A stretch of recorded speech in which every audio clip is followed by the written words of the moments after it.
Hey, Podnutzians. Welcome to Android App Addicts, episode 563.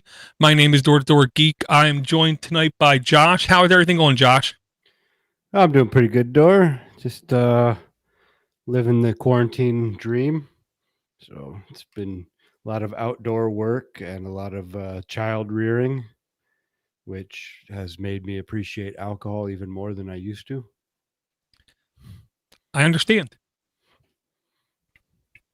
I How are you understand doing? what I'll say. In a lot of pain, waiting to have surgery. Now they say I'm going to have to wait till at least July to have my shoulder surgery. So, I'm just finding my own ways to self-medicate. Cheers. It's a nice cup. Quite a nice, Cheers. quite nice cup. Thanks to Joe Heck, really nice guy who I did talk to about a week ago. He's doing decent down there in Florida still. Before I get too far, I'll say this episode is brought to you by Christian F, a long-time Patreon supporter. Started back in 2016, September of 2016, supporting this network. And if you too would like to support this show, keeping it completely ad-free, you can go to patreon.com/Android App Addicts. Like many others have, is the way that I'll put it. I will say Ivor is not feeling well again. Hopefully he will start to feel better here soon. The logic is the quarantine has everyone down except Ivor said he's been in like a couple years of this. So to him, this is perfectly normal. Yeah, it's disappointing too because I really like having Ivor around. It's hard to talk so much trash about a single person when they're not around to hear it. I understand. And I'll also say, really quick, there's two things I want to say really quick. Number one is never forget these words. Whoever said one person cannot change the world never ate a undercooked bat. Have you ever had bat, Door? No. I'm a first worlder. I barely had snake and alligator.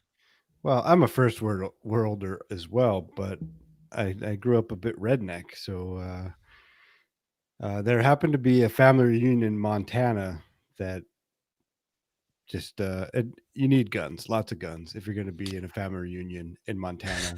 All right. And so a buddy of mine, who shall be unnamed, and a cousin of mine who shall also be unnamed, took a few of these guns. We were 16 maybe, and went camping outside of where everyone else was staying for this family reunion. And we had a campfire one night, and all of a sudden you see a shadow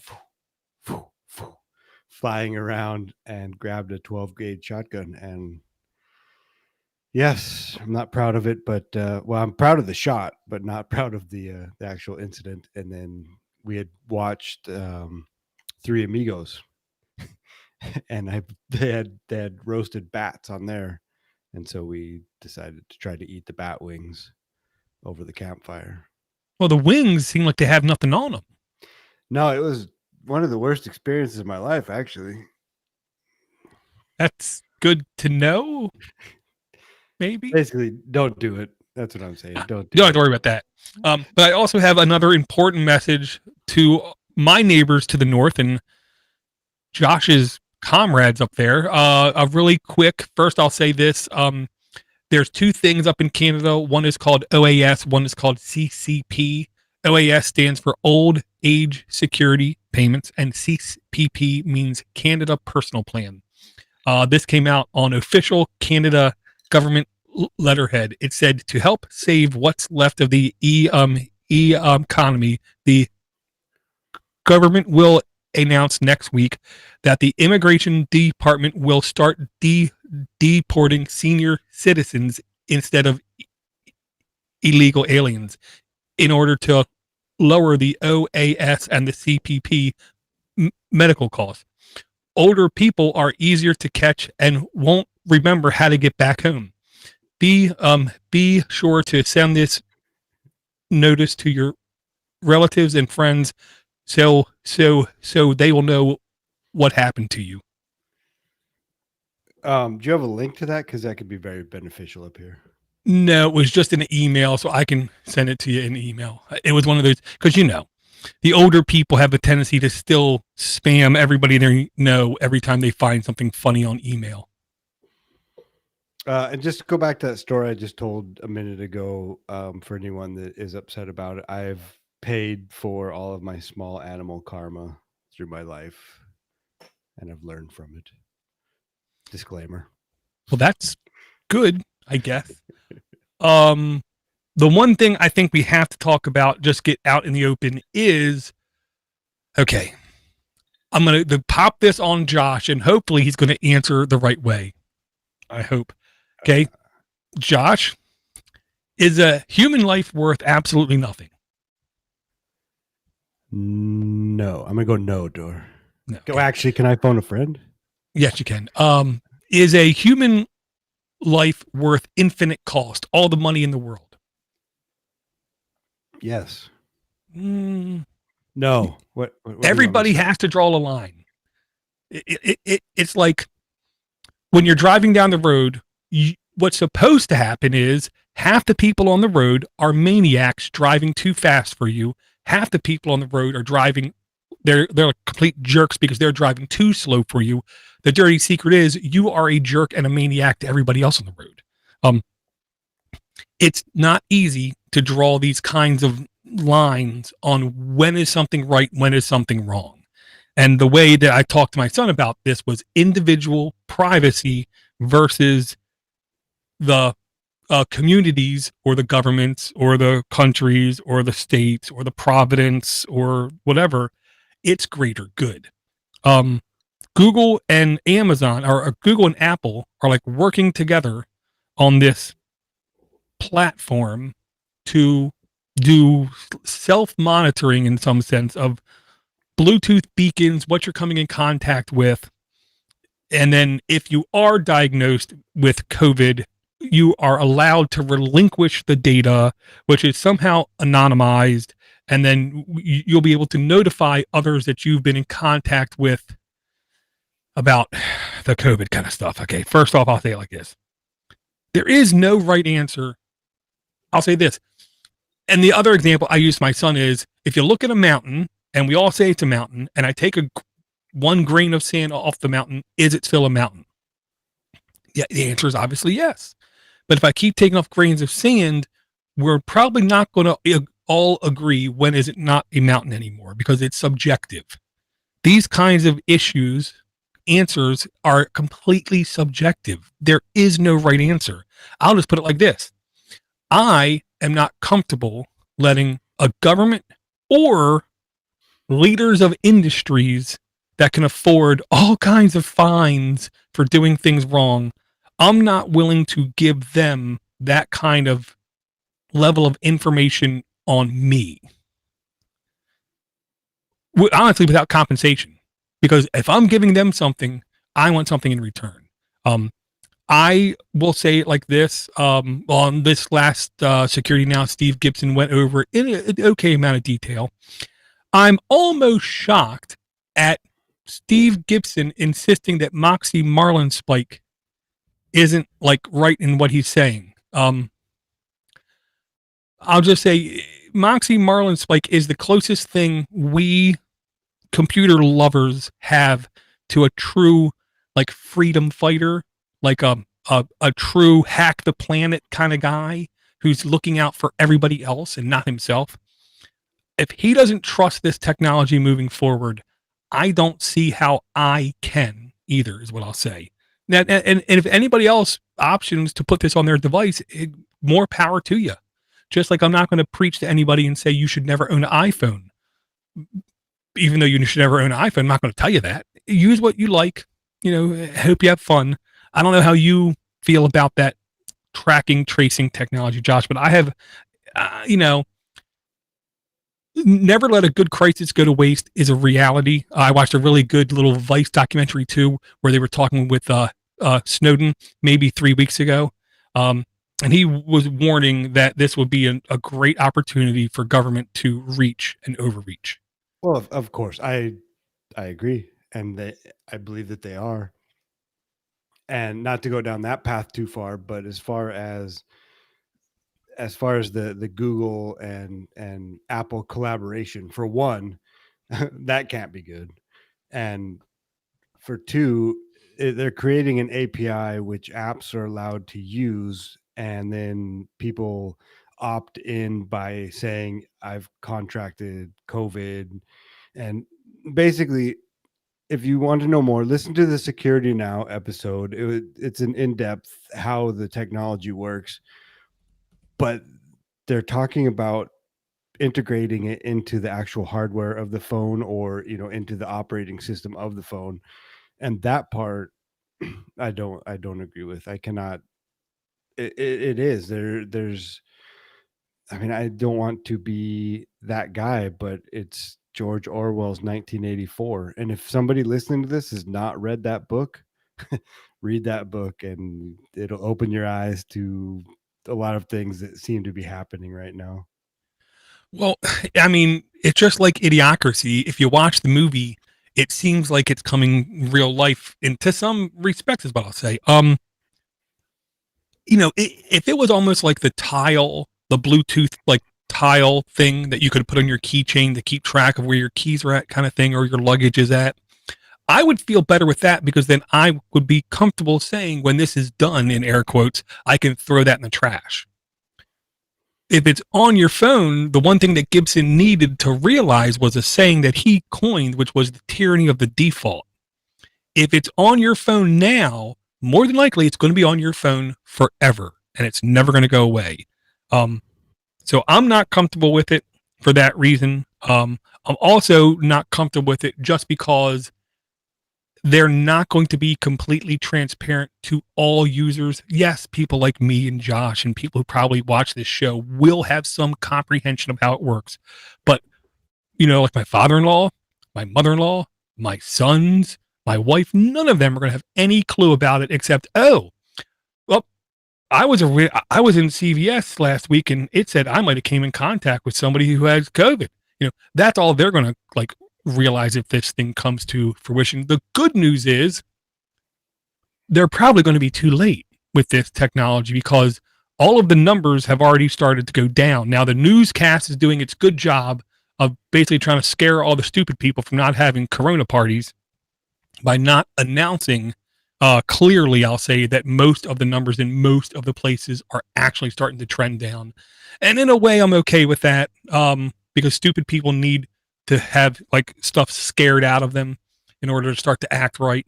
But I'm not in favor of, I didn't like the Patriot Act when it came out either. Even if you could say it saved lives, even if you could say it stopped something from happening, I'm not really. Guess what's going to save this. lives? Making people stay in their house and not being able to leave. There's places, a lot of Canadians, especially back east, have cottages, which are remote areas, lakes or whatever, and then they go there for a spell in the summer. And they're telling people in Ontario and Ottawa, those are two provinces in Canada for anyone who doesn't know, that they can't go to their remote cottages where they will be in contact with no one. I don't understand the philosophy behind this, where you cower in place is the norm at this point, but don't do it somewhere where there's no one. Stay in your apartment. Maybe if you live in an apartment and have a cottage somewhere, stay in your apartment. Don't go into the middle of the woods. And none of it makes sense, Dor. Well, I'll just say I still think, I don't want to say lucky, because luck doesn't exist, period. Randomness exists. Okay. I've worked my butt off for over 20 years where I'm at, which I never thought I'd be able to hold a job for 20 years. I've been working there for over 20 years, and I'm not there for the money. I don't get paid good money, but I make enough money with my wife to where we have a 3-story townhouse. So thankfully, there's enough square footage where we can go for hours and not see each other. The people I worry about right now are the two types of people that are a larger family in a smaller house, because you're probably driving each other crazy, or 2, the person who lives by themselves. This must suck. That's all I got to say. So I understand why some people cannot stay in their house and they feel like they have to go out to do something. I'm not going to judge them saying they're right or wrong. I will say I'm perfectly content staying in this house for another 20 years. No, I agree. And we're in the same boat, even more rural and just it's easy. Well, I mean, it's pretty easy for us to not go anywhere.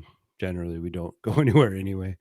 But to go back to the Google Apple collaboration, it is all apparently anonymized, but Well, they that's say what that. that's what they say now, and perhaps it is daily tokens and whatever kind of Well, tokens, but I don't care what they say.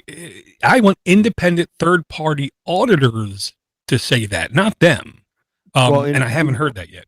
even if they do though, even if it is now, like what type of small update that isn't being publicized is going to change that from completely anonymous to tracking mechanism. Right. And I can't remember which podcast it was, but I know I'll put it like this. I know they had people on that were among the elite in technology, and they said, how many times have we heard in the past X was anonymized, yet might take a year, might take 2 years later, when someone takes a look at that data, they're able to narrow in and actually point out, we know exactly who this person is. We know exactly who that person is. Because it's still data. I mean, they're still going to, because look, Facebook's proven we're only separated by everybody by 5 degrees. Okay.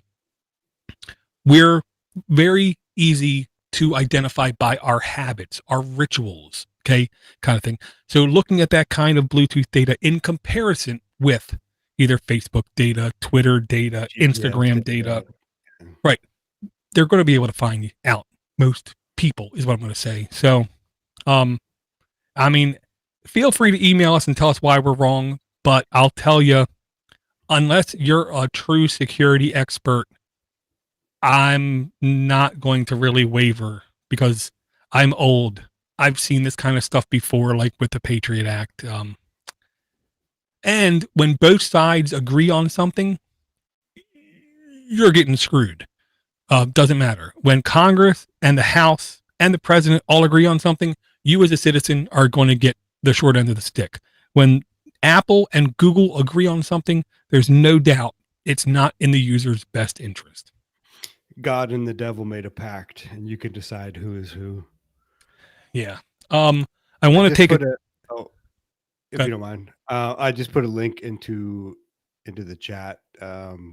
YouTube, 9:00 Eastern, 6:00, the real time in the world, live streaming. Come out to the chat because there's a few people in there now. Red and Rob, good to see you guys, but could use a little more mixing up in there as well.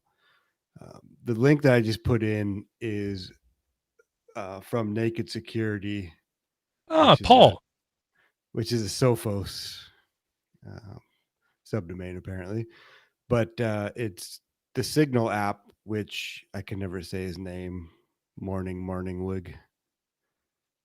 Who's the guy behind Signal? Moxie.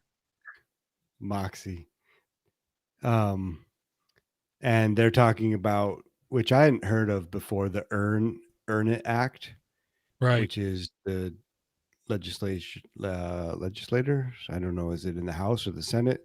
They're trying to ban encryption or make all encryption have backdoors, which they've been trying to do for years. I understand, but Signal is now saying that if that happens, they're probably going to pull out of the U.S. market, which seems like it would be kind of a tragedy to me.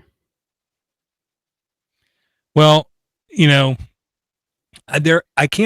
there's a saying or a term I'm either unaware of or it hasn't been invented yet.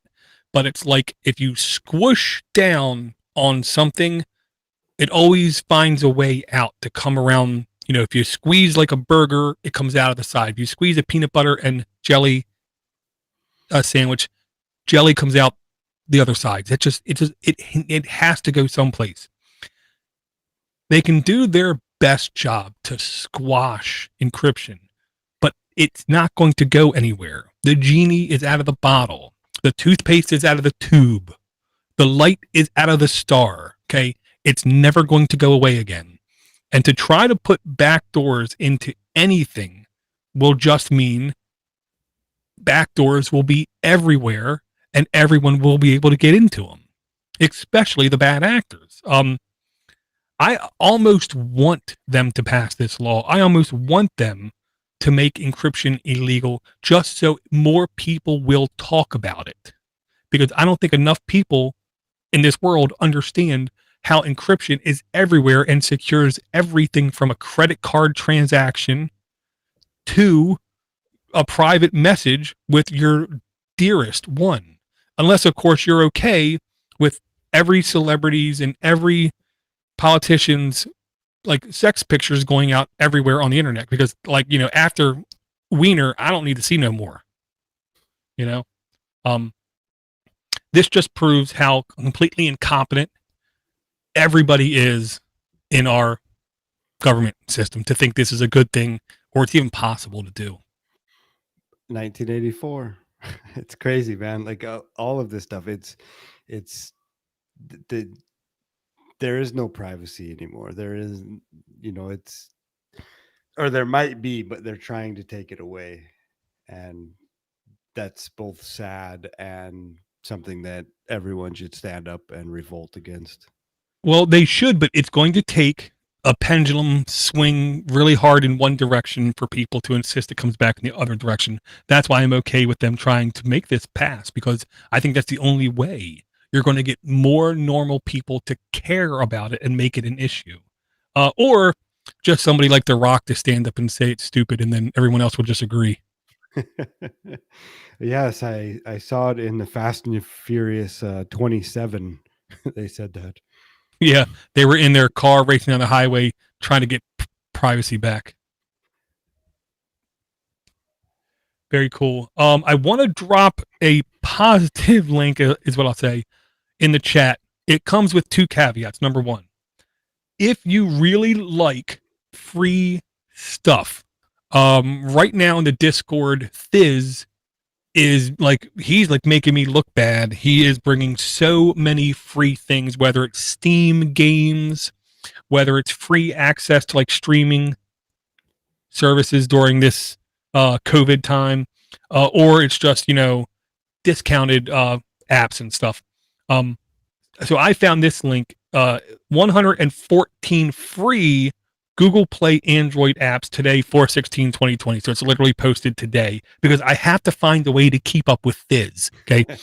Now, if you would like to know about these apps and these sales on streaming services or Steam games or Humble Bundles, there's a link in the notes. Join the Discord, and if people join, I'll make a specific channel on the Discord just for these kinds of deals. And then what you can do as a Discord user, you can literally say, I want to mute everything happening on this server because I don't care about these memes. I don't care about this guy building this. All I want is these deals. You can mute every channel except that one. So then you can be notified every time there's a new deal that Thiz found. And I'll say, there was more than a couple in this list that I know Thiz put in the chat last week. But if you need to stay busy, preoccupied, and you don't want to spend a lot of money, this might be a good start. Now, I will say I did go through this list to the best of my ability.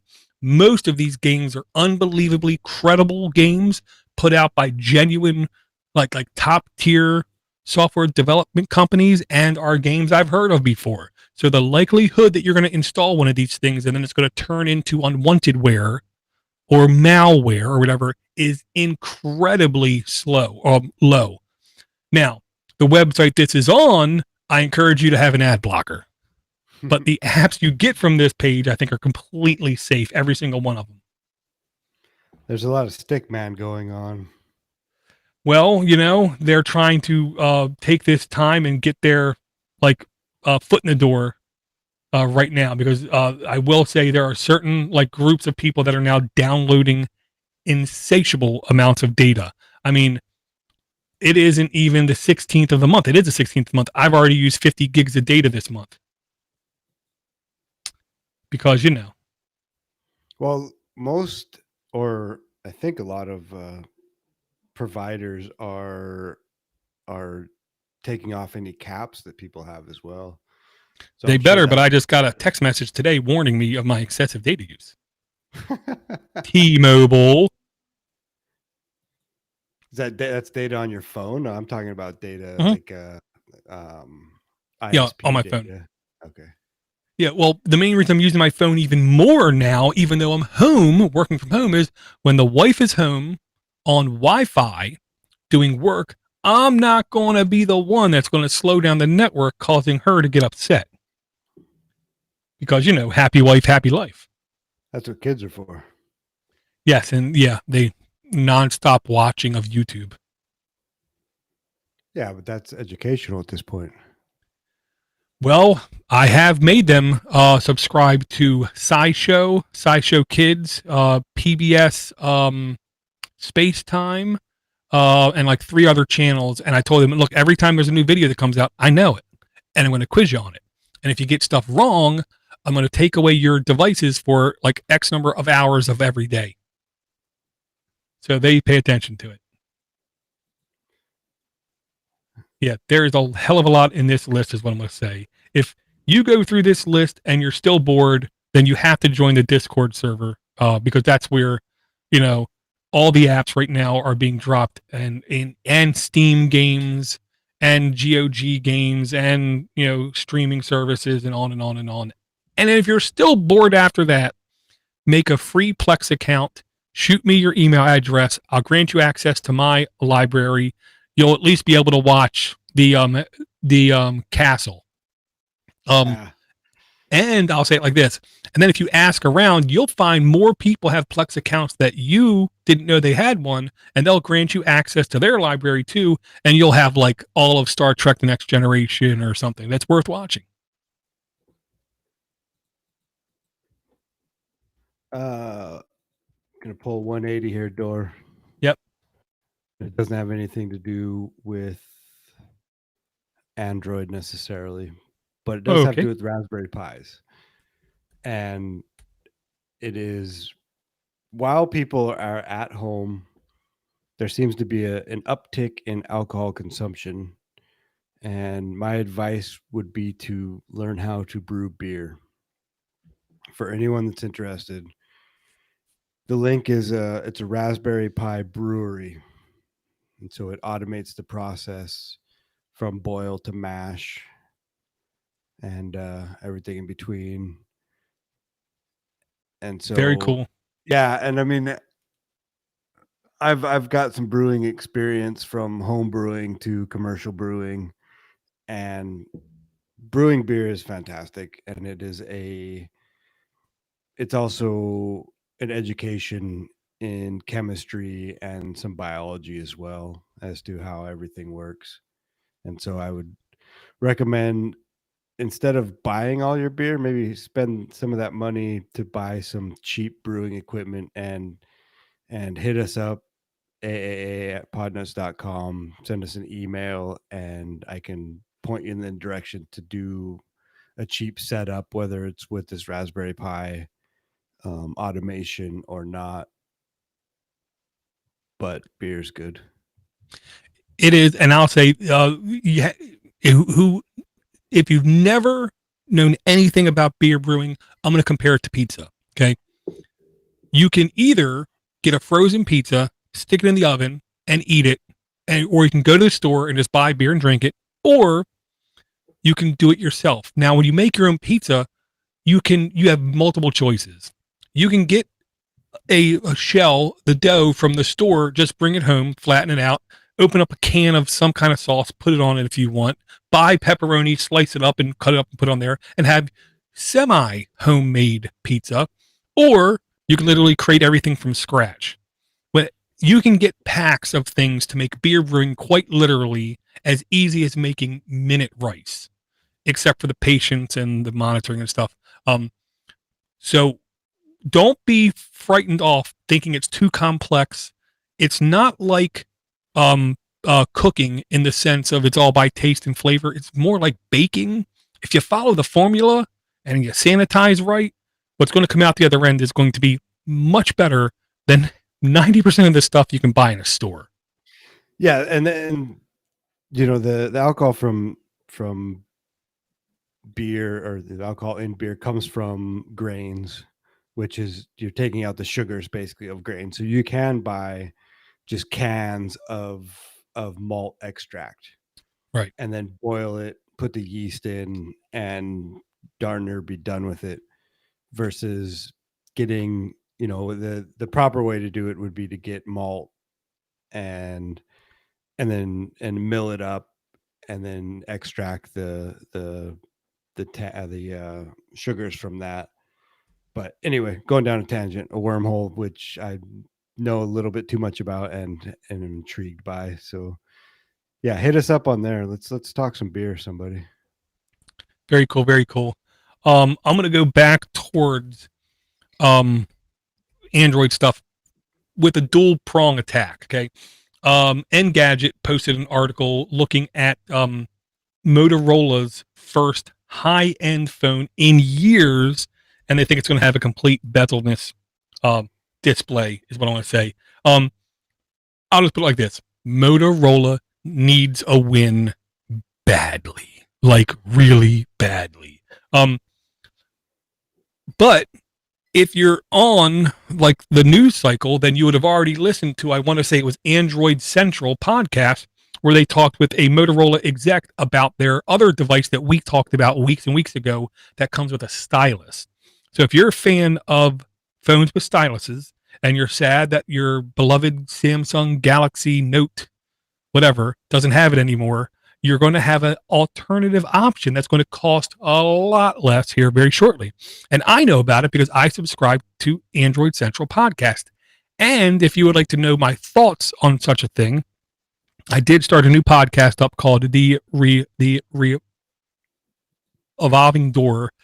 In short, I listen to a lot of podcasts, and I thought I wanted to do a podcast review, but at the time I subscribed to 155 different feeds, which meant if I wanted to do a review of every podcast, even if I talked about it for a minute, that's over 2 hours. That's too long of a show. So I decided, let's start a whole new podcast up.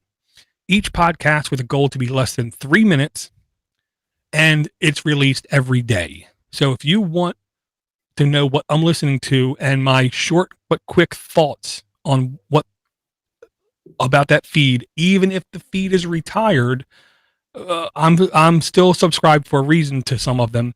But the only way you'll know that is if you subscribe to the show. And I beg people, if there's a show that I should be listening to, do not hesitate. Shoot me an email. I will add it to my feed. The example I'll use is working from home today. I've already listened to over 33 hours worth of podcast because, that's how I roll. And you're crazy. Well, yeah, isn't everybody a little bit? But I'll put it like this: if this Motorola phone actually comes out with like a bezel-less design, like it looks like, because they have what looks like leaked images on this posting, it looks like a dang sexy device. I actually might consider my next phone being a Motorola phone, and I did not think I would say that again, because I owned the Droid X, the Droid X2, at least one or two other Motorola devices because the build quality of those things were just fantastic. And now they've gotten the blur. They've straightened their vision up, and got rid of the blur kind of thing. So now I think they actually might be poised to make some kind of a comeback. This looks oddly like my Huawei P30. Not shocked. Yeah, I mean, I don't know what the size is of it, but it looks very similar. Huh. 6.7 inch. It's nearly like the size of the first Note, except all screen.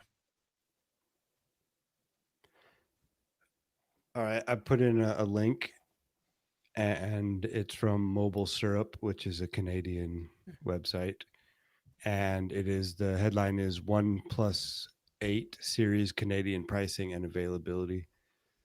basically, I just wanted to bring up the fact that OnePlus was bringing out a new phone, the 8, and that it looks like it's starting at 8 gigs of RAM and going up to 12 gigs.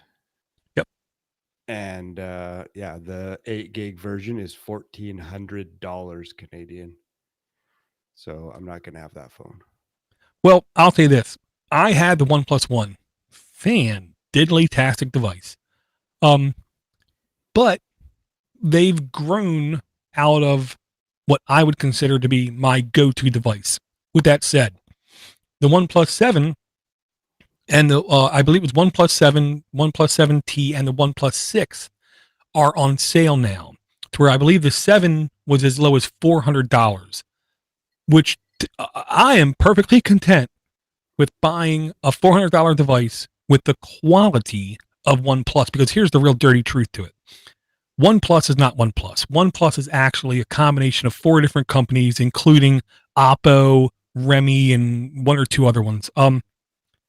And their hardware is unbelievably tight, very good quality. But the dirty secret is nobody has, and I'm saying this nice and slow to make a point, nobody has done Android better than OnePlus. Oxygen OS is the best Android that has ever been created, has the most seamless features, just works like butter, and like nothing drops out of RAM until you decide that it does. By far, number one, best bang for your buck device. It's just that buck is becoming a little bit expensive. Yeah, that's. I was actually shocked at the price. Yeah, I mean, I don't blame them, because here's to me the truth. They were super low priced when they started because they had to be. You know what I mean? They had to be.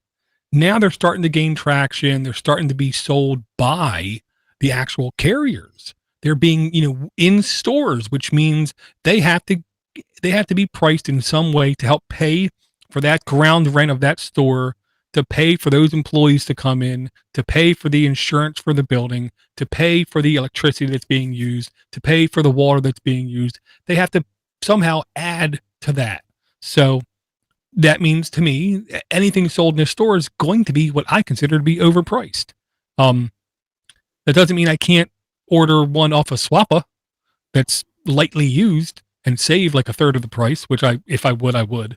But I'm just happy that they keep innovating and they keep challenging, because yes, this is too much money, but it's still cheaper than virtually every new Samsung, cheaper than a lot of Pixels, cheaper than a lot of other choices out there. And I'm happy about that. And I do like mobile syrup. Mm-hmm. Yeah. Even though I have diabetes. Yeah, it's just I love Canada. Yeah. One link I'm going to bring up, but I'm going to actually touch off 3 different stories with this one link. Teardown of Huawei flagship phone, the one that cannot have Android on it, that is under the embargoes kind of thing. The teardown of the Huawei flagship phone finds U.S. parts despite blacklisting. They also found U.S. code despite blacklisting, which means nobody's taking this thing seriously. Nobody is. The U.S. isn't. It's all for show. Dog and pony. It's all just for show. The Chinese government isn't taking it seriously, and Huawei's not taking it seriously either. Also, Huawei did give away a good number of patents this past week to what's called the OIN, the Open Innovation Network, which is a conglomeration of companies that donate trademarked, copywritten stuff to a greater good to allow anybody to use it. Okay. So Huawei's given up a certain amount of their IP with nothing in return to just give it away. Yes, companies like Google are involved in the OIN. Facebook is, Amazon is, Rackspace is, Cloudflare is, every company you can think of that's right now making lots of money, they're in this network as well, partially because of peer pressure, because the dirty secret is open source is kind of winning. And if you're not in open source, then what's wrong with you? So everyone's now giving away code, including Huawei.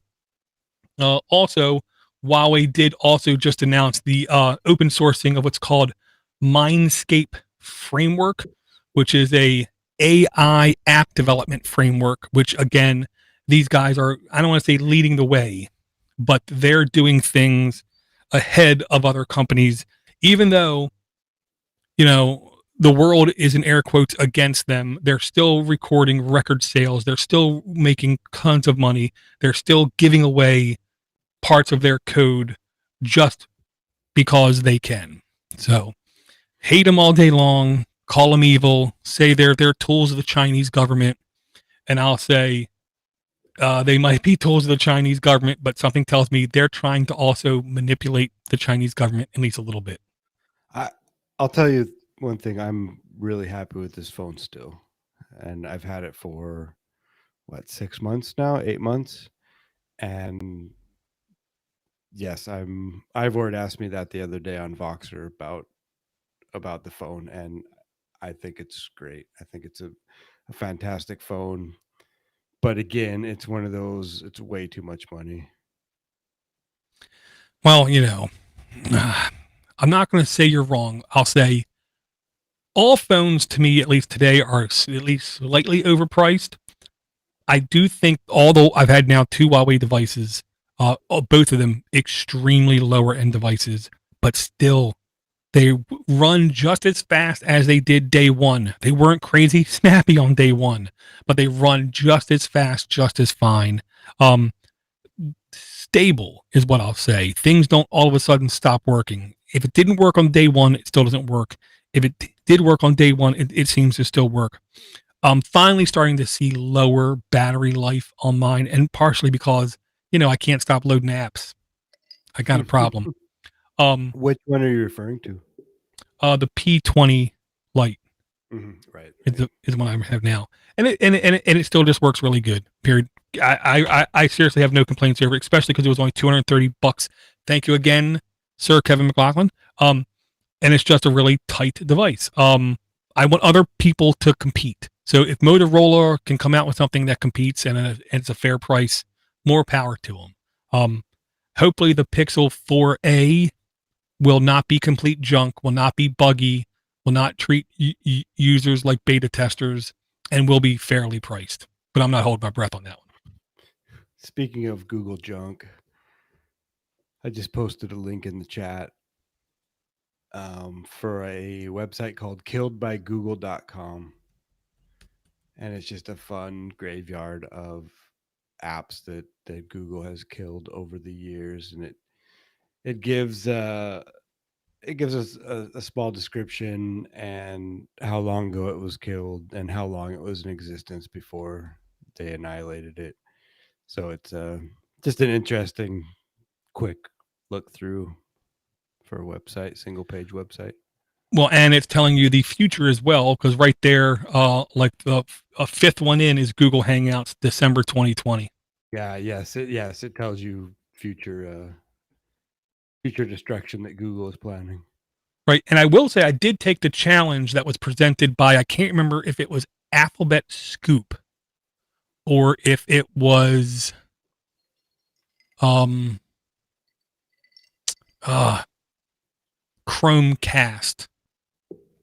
like Chromecast podcast kind of thing.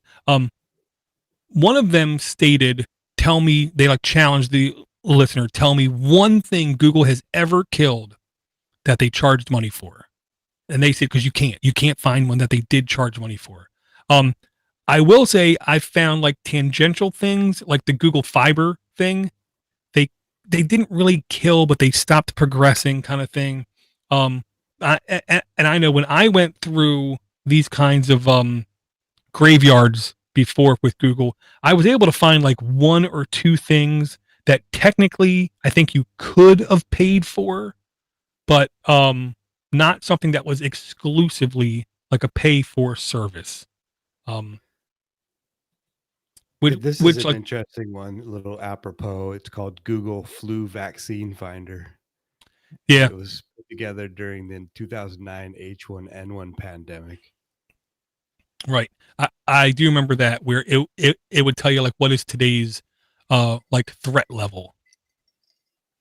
Maybe they'll bring Yeah. it back. No. No, because everybody else already is. There's like the Johns Hopkins coronavirus dashboard, second to none.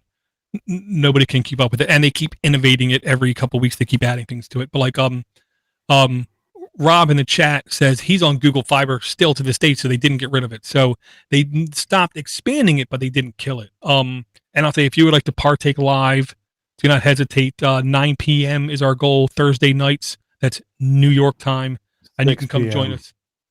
Oh, 6 p.m. Can do 80 in British Columbia time. And one thing I want to mention as well, and it does have an app, and we've spoken about it before, and you've spoken about it on other podcasts, but we're actually, Dor and I are doing this chat on a Jitsi server, which I installed in my office here. So I'm hosting it locally, and there's an app, and Jitsi is, for anyone that doesn't know, it's I guess the best way to describe it is it's a Zoom alternative at this point. Well, yeah, it's a freedom focused, open sourced, own the code yourself, no data going through Taiwan or any other country's servers, to where you can have your own private sessions. You can password protect stuff. And if you don't want to be the nerd, the kind of nerd that installs it yourself, you can just go to meet.jit.si, hit enter, bang, and start your own chat right there. And you don't have to have an account. Like I can send you a link, and just in your browser you can join the chat. Right. But I will say this. I swear Josh's installation of this is more solid, runs better, runs smoother than what we were doing on their free service. I'm going to bet that's because whatever computer you put this on in your house, you're probably allocating more resources to each session than they can afford to on the public internet, is what I'm going to guess. Yeah, it's an Acer Veritron that I had laying around. It was a Windows Vista machine, and I honestly can't even remember how much RAM is in it, or I'm pretty sure it's a dual processor. But yeah, it's been solid every time we used it. Yeah, and I'll say it like this: on desktops, there's no artificial necessity to download and install an exe or an installable thing like Zoom, which I believe the only reason they have a downloadable installer is so they can tell their investors we have presences on X number of computers because people keep downloading and installing. In the description, here are some of the key features. Unlimited user. There's no artificial restriction on the number of users or conference participants. Server power and bandwidth are the only limiting factors. So quite literally, if you have the processing power, you have the RAM, and you have the network bandwidth, you could host 1,000 people in one room setting. And like Josh said, you don't need to have a Google account. You don't need to have a Zoom account. You don't need to have a Facebook account or anything. You just literally click the link. You can lock a room, password protect, encrypted by default. You don't have to do anything fancy to set up encryption. It's encrypted by default, high quality audio and video, which you can easily scale down the quality of video if you want.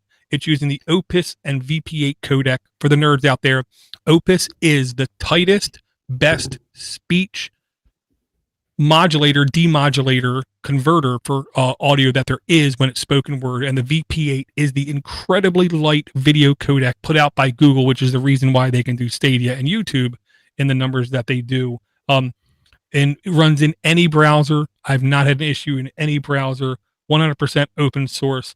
Everything has been vetted by independent third-party people for not having backdoors. I'm really upset when I listen to podcast and they say that using Zoom is just fine, using Skype is just fine. If Jitsi like hid data, maybe if Jitsi was not open source, maybe if Jitsi cost money, maybe if Jitsi was immoral and unethical and would buy advertising space everywhere, then it would be more popular. But then me and Josh wouldn't use it. Yes, the only thing that I find is that I wish that they had an ARM version, or that it was compatible with ARM, which doesn't seem to be the case, because I would like to try it on a Raspberry Pi. Yeah, the closest you can get to it is, well, you can run clients on ARM, but not the server. You could try to run a Exagear VM. I think there was another VM where you could run x86 VMs on ARM architecture, but my guess is you're going to lose so much in that change. Well, and the thing is, it was. I mean, there's a few hiccups like everything, but it was fairly simple to install. They actually have install scripts. Says you. Well, I'm also using a subdomain to run to it. So, but yeah, and if anybody has any trouble, if they want to install it or any more information, AAA at Podnutz, and we'll try to answer as much as we could, or we can. Very cool. I'm going to bring this one, and I'm going to admit, I haven't had time to play with this one. And I never heard of it before, is the way I'm going to put it. Okay. It's called Ratio. It's a launcher that I want to say it might have been Fizz pointed out to me. There's a YouTube video here by Tech Alter, I think is the name of the channel, where he goes through the details about this launcher and where it came from. It came from a company doing hardware. Their hardware was not incredibly successful because it's really hard to do successful hardware. Just ask people at Pine 64. They're doing it and they're working their butts off. But I digress. But everyone who saw the phone fell in love with the launcher. So they finally are opening up the launcher for you to use. But as of right now, it's not in the Google Play Store. You literally have to go to blloc.com, and then you can be redirected to Ratio. And its goal is, it is a small, minimal launcher designed to refine your smartphone experience. Now, let's put it like this. Here's one of like the Jedi mind tricks that this app is like claims that it can do. Okay. What it claims it can do is basically, like, for instance, hypothetically, you don't want to spend as much time in Facebook. Okay. You can say, when I launch Facebook, keep the entire app in monochrome, just black and white and shades of gray. Sorry, black, white, and shades of gray. And then they say when apps are like that, you're more likely to exit the app quicker because it's not visually stunning, exciting, or whatever. And then if you're okay with it, you can then turn color on by an app by app basis. Also, built into the ecosystem, it will tell you your app usage, how much screen time, how often you loaded the app, how long was your screen open during the day. It has very like friendly, I'll say this, text-driven interfaces. I will say I'm not great at UI, at making things pretty. These guys are very good at taking very simple colors, very simple shapes, very simple patterns, and making them, in my humble opinion, appear elegant. It shows in their website too. I really like this website. Yeah, this is the kind of website where if somebody asked me what kind of website I could make and I was okay with lying to them, I'll say, this is the kind I can make, because I can't, because this looks really good. But if you go towards the bottom, you can get Ratio, but it makes you select a phone. Okay. And then after, like, if you're not in the list, you can click other, and then you get another list that lists like another, 40, 50 phone. And if your phone is not in this list, they ask you to tell them what kind of phone you have and hit it and like send it to them. Which I don't know why they just don't have it in the Google Play Store, but I digress. I am going to load this thing up and just see how it is. I'm still using the AIO app that launcher that I brought 2 or 3 months ago, and it's working perfectly fine. Is what I'm going to say. But I would like to play with this at least a little bit. Yes, it's. I like it. I like it. Yeah. And I'm a little bit confused though, as far as. Oh, okay, never mind. I found it. There's a small list of. It's not a very big list of phones. Samsung. Well, but then you can hit other, and you'll see a bigger list. Samsung. Where they actually, yeah. where they actually do have some Xiaomi and Huawei devices on the list. Yeah, Oh, I mean, yeah. Beautiful. Yeah, and I just like the idea of this, so I am going to try to download and play with it. We'll see if it actually stays on my device, though. I don't know. Awesome. I like it. Very cool. This is an app that I don't fully understand, and if anybody could help me out understanding it, it'd be great. It's called DAVx5 CalDAV CardDAV client. Okay. And the only reason that I've installed it is because it was a requirement for what I wanted to do with Nextcloud. So I installed Nextcloud on a Raspberry Pi 4 with 4 gigs of RAM. And my ultimate goal is to get off of the Google infrastructure completely. And therefore I wanted to run my calendar through Nextcloud. And in order to do that and sync it between devices, apparently you need to install this app, which I did, but I don't know if it's working, and it keeps popping up that I need to give it syncing capabilities from the firmware for Huawei, and I've done whatever I can to do that, and I still get this pop up. So it's been around forever, as far as I can tell, and it has high ratings. But I need to dive into it further, and trying to get it to work with Nextcloud wasn't the simplest, I guess. And I'll say the video in the Play Store was well produced, but it tells you nothing about the app. Like literally, it's pretty, lots of colors and shapes, but yeah, it doesn't tell you anything. I'm not going to claim like I know exactly, but this is the way I defined it in my head. WebDAV and CalDAV are like saying SMTP or IMAP or POP3. They're protocols used to communicate between instances. So your Nextcloud is going to be the server with the database on it, with the calendar on it, with all the information, and you want to sync your client to it. Most calendaring systems on your Android device are expected to use the Google Calendar itself or just be a standalone calendar.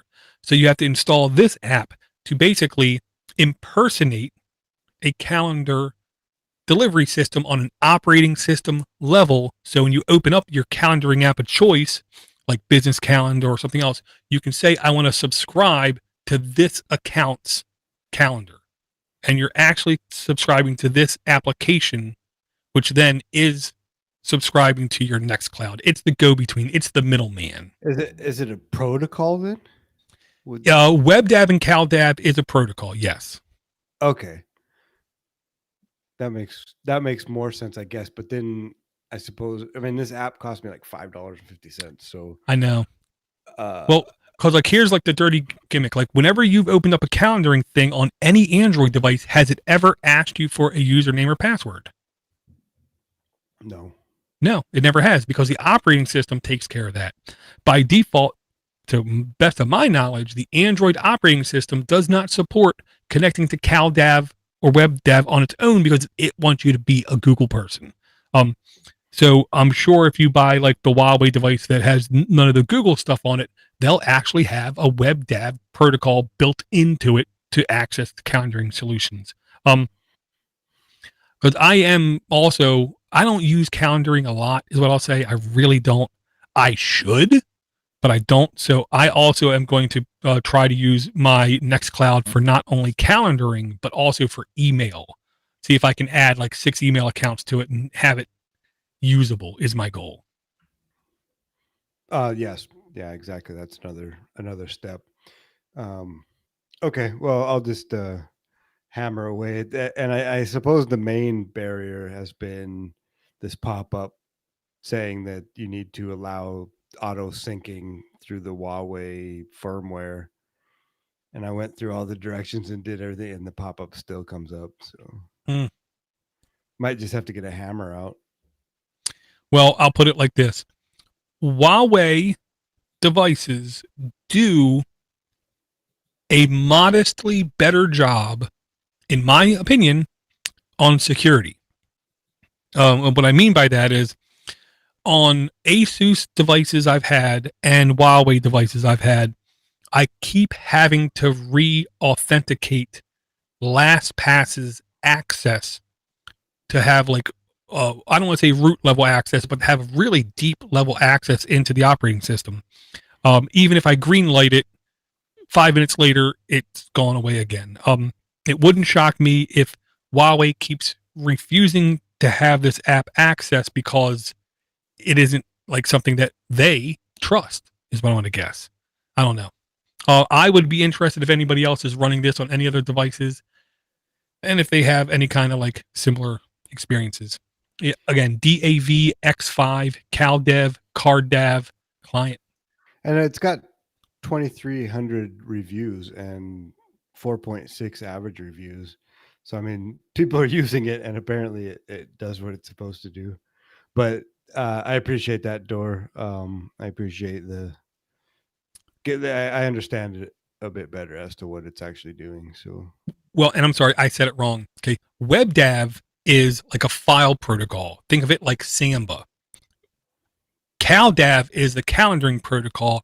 CardDAV is the contacts, people protocol. So where like if you want your Thunderbird to connect with Gmail's contact list, you literally end up using a CardDAV protocol to connect the two. Oh, okay. Yeah. That makes sense. Very cool. I'm going to bring a extremely timely app, partially because I think it's funny and partially because it might be useful to people. Okay. Literally it might be, but you have to rely on people around you being nice. Okay. It's literally an application from Stephen Hannis. I would say heinous. Stephen Hannis, categorized under tools. E for everyone, does contain ads, no in-app purchases. It's called ICTP. ISEE space TP. No reviews.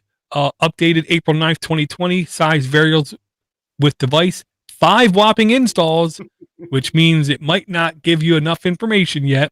Not quite yet. But basically what this device's goal is to help you find TP if you need it. If you're like morally opposed to bidets, the reason why this app it almost can't be successful is I as a user have to log in. I have to report places where I found toilet paper. It's one of those concepts, if people were better and this caught some traction, it might help somebody out there from ripping up a phone book and like reusing it kind of thing. But I saw it and I said to myself, I have to bring it partially because it wouldn't shock me if apps like this start to come on the Play Store that really do have unwanted wear embedded in them. Because when people are desperate, they're desperate. I don't even know where to go, Door. Well, you obviously don't need TP. I don't need TP. I don't. If anybody wants to buy some, I got some. Gotcha. This app is called Draw Cartoons 2. And it's by Zalvika Mobile Cartoons. It's under comics.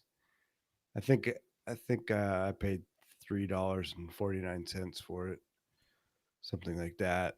77 megs, current version 0.9.5, updated March 12th, 2020. 10 million plus installs. Oof. Yeah, 278,000, almost 279,000 reviews, 4.5 average. And it's for making cartoons. And yeah, there's templates and characters and icons and items. And you can basically choose your characters and move them in quite a few directions. And you can also create your own characters. And then while you're developing your own characters, you can create the movements, whether it's arms or legs or hands or paws or heads, and the direction they can move. And then you create each still for your animated series or animated cartoon or whatever. And yeah, it's quite fun. It takes a little bit of time to figure out how to make a move and how to go to the next cell of the cartoon or the frame. But it's it's actually quite impressive and quite fun. Well, without sounding dumb, a lot of people have a lot of time on their hands. So, it's okay if it takes a lot of time. The next one I'm going to bring is something. Hold on, Dora. I just Yeah. wanted to say something else that there are a couple of programs that are on sale right now called Doodly and Toonly. And one of them, the whiteboard animation that is everywhere now for describing how things work. I'm talking about, like a hand will come and you'll just see it drawing. Mhm. And so one of them is for creating those type of animations, and the other one is similar to that app that I just brought. And so I bought both of those because it's the whole one-time price. Usually it's a monthly fee, and it was, I think, $67 US to buy either of those two. Oh, wow. Yeah, and they're like $50-$60 a month programs apparently. And so yeah, just if anyone's interested, I haven't used them yet because I spent a little bit of time today trying to install Wine on Ubuntu, which is now apparently more difficult than it should be to install, because they're only Windows and Mac compatible. But if anyone's interested in that, hit us up too, and I can send a link as to for that promo to get a one-time price for those two applications. Very cool. I honestly wish I was more creative, but I'm not. I have no talent. I can make kids. Well, actually, I can't. I need somebody else to help me with it. But I digress. I'm not offering my services. Thank you. My wife. Okay, first off, big, huge thanks to Chad Corey. Besides being one of the nicest guys I know, guy who really works his tail off, kind of thing for everybody else. I told him that the wife was a huge fan of Disney everything, and we did not have a Disney Plus account, so he literally shot me his creds. Then we went to try to put it on our 4 to 5 plus year old Roku, and it wouldn't install because it said we needed a newer Roku. And right now I'm like, I spend money. I don't care, whatever. We both are working 40 hours a week. We both have jobs. I don't care. Spend money. And I'll say right now is the time to invest. 2 ways. 1, if you have money, invest in companies like Roku, because right now they're making a killing. 2, if you don't have money, it's time to invest in yourself. Learn something, okay? Don't just be like me and watch memes all day.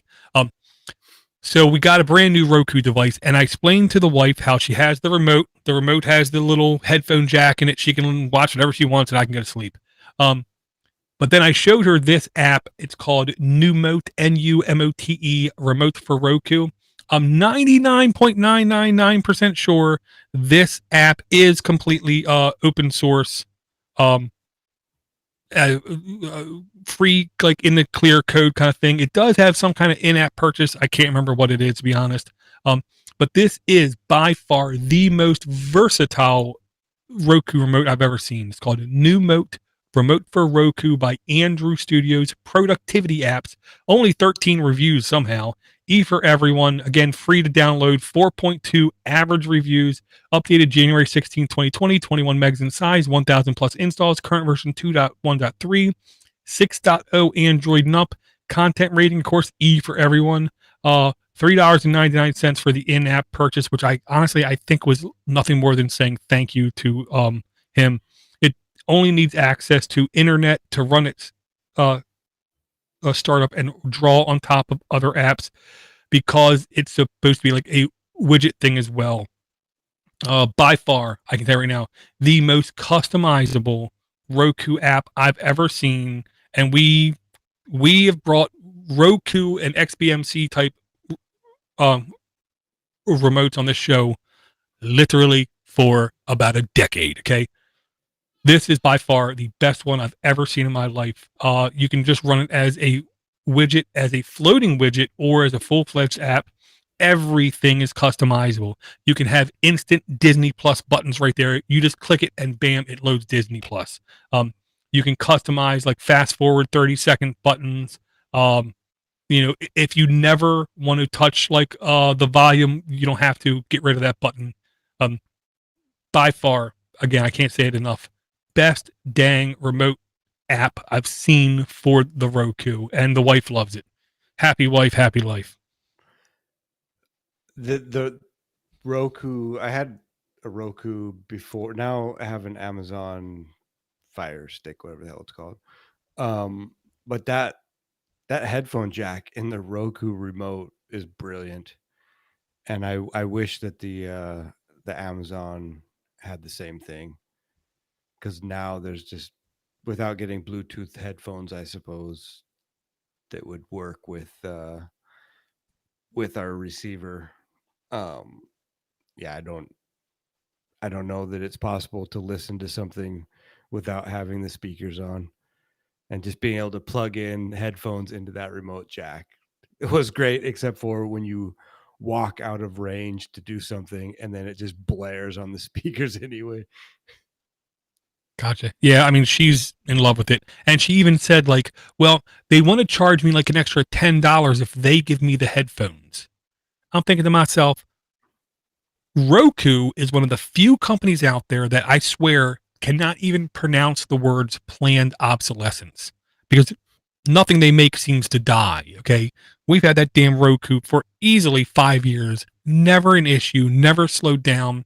It finally didn't work with something with Disney Plus. So I said, go ahead and buy a new one. And she said, should I buy the one with the headphones in it? Yes.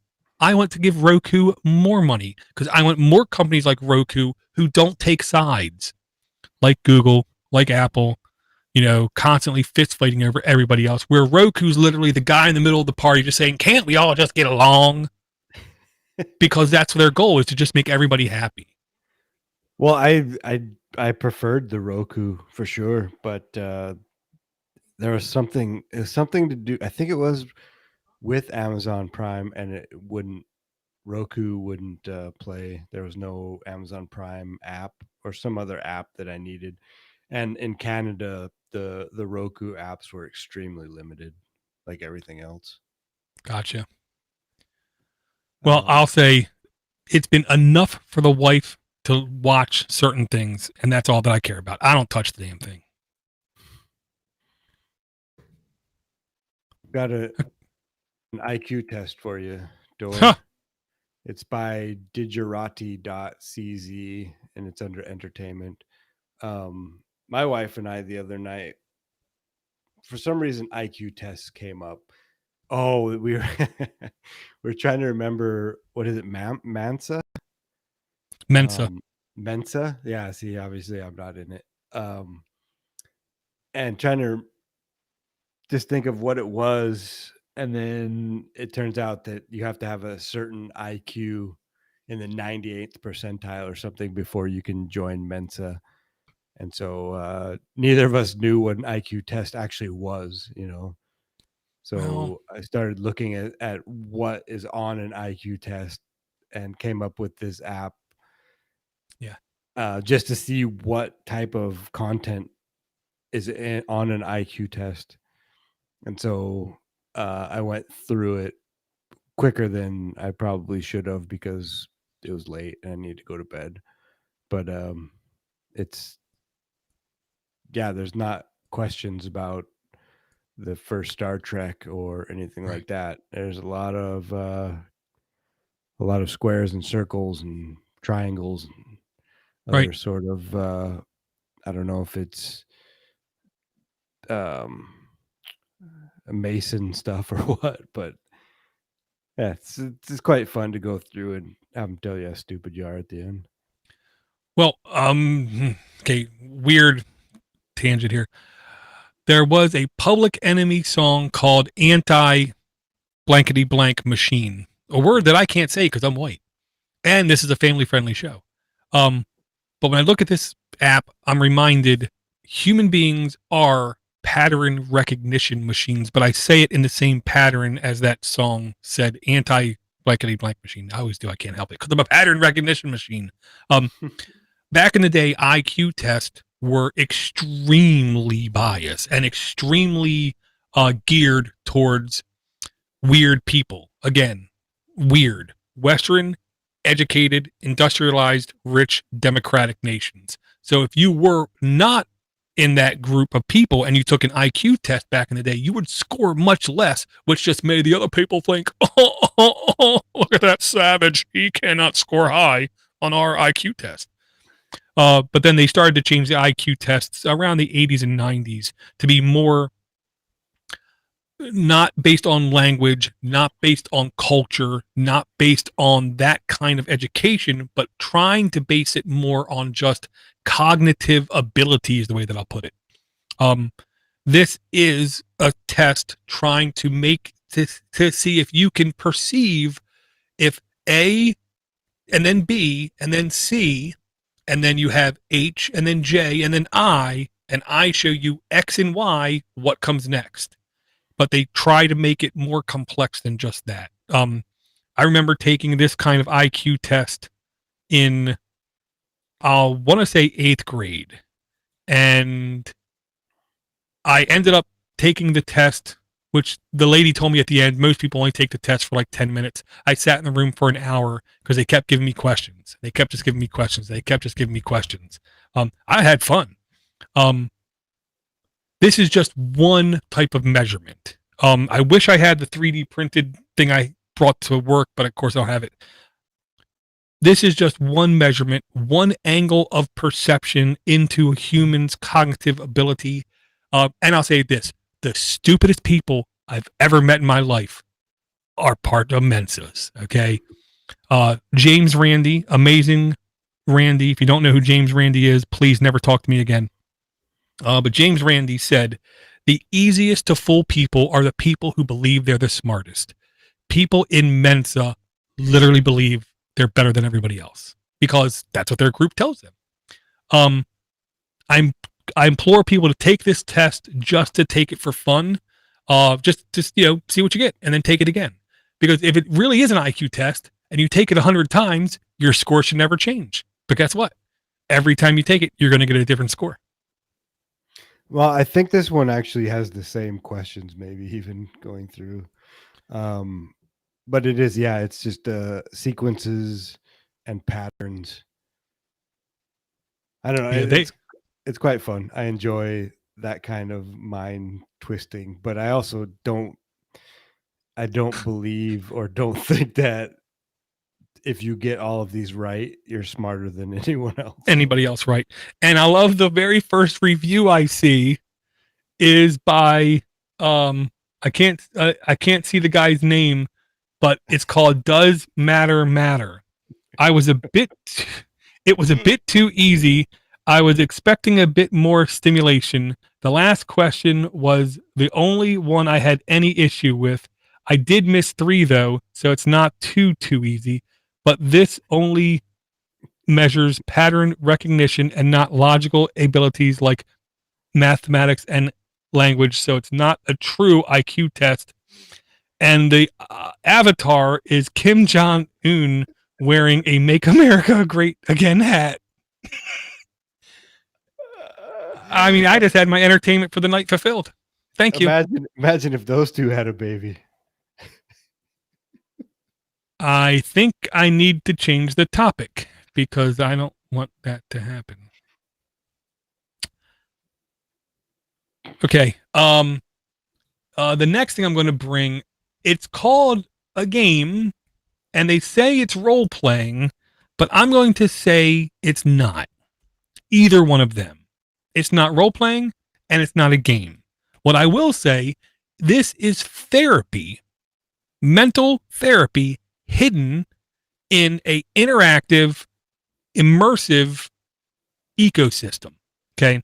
This is called Sky Children of the Light. By That Game Company Inc. role playing, 111,000 plus reviews, everyone 10 and up.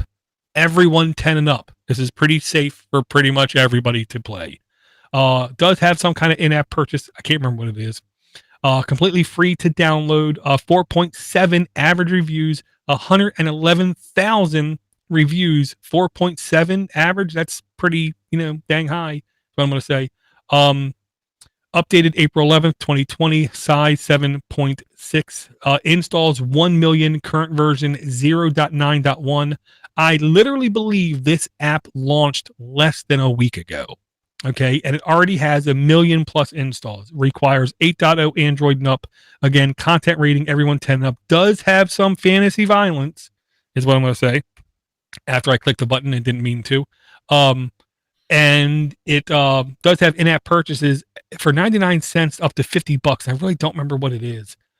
Permissions, photos, media, storage, camera, other. So obviously it wants you to take a picture for like your avatar kind of thing. This is a very slow discovery type game where you can team up with other people online and discover things about, I want to say it was 7 or 8 worlds that exist. You basically go around with other people if you want, discover beings, places, interactive elements, and find gateways to other worlds.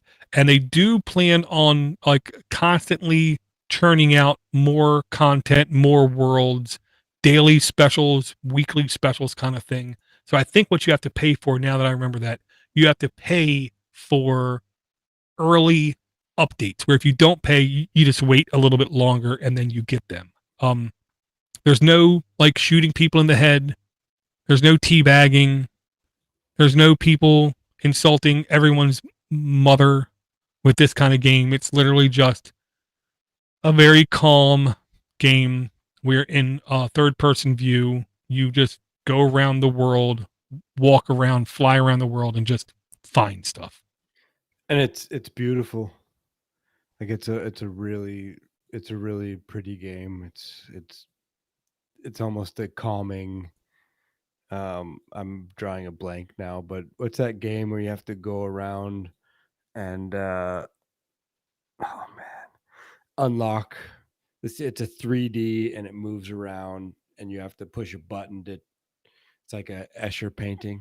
How old? Pretty old. Around. It's one of the best games it's ever Mist? played. No. It's an Android. Oh, Monument Valley. Yeah, that's the one. I was like, I knew it was Valley. I was like, I think it was Stardew Valley. And not that same thing, but I get the same feeling as right, Stardew like the Valley. same vibe. Yeah, by looking at it. Yeah, so if you don't want to shoot people in the head and you're tired of watching insulting YouTube stuff, and you like don't want to watch Tiger King, oh my god, then why don't you take a break, download Guilty. Sky Children of the Light, and slow down, take a load off, de-stress. Oh, I should Sorry. have. Although it's probably the Walmart app. This app is called Color Grab, color detection by Lumatics, and it says it's a photography app. And it has 1 million plus installs, 4.8 megs. Last updated December 3rd, 2017. And it's one of those apps that doesn't really need to be updated. And the permissions, it needs your photos, media files, apparently, the camera, storage, other networks, control the flashlight, set wallpaper, full network access. And it's basically, it's exactly what it says. It's a color detection. You can use your camera to put it up to a color, and it will give you the hex code for that color, and the RGB for the color. I was looking. I wanted to incorporate a color into a website, and wasn't sure how to do it, and found this app and just scanned it, and it was very simple, and it just comes up with the hex code for the color, and that's what it does. And I love one of their examples is looking at a John Deere tractor because John Deere green is a thing. It is a thing. And on a tangent of my own,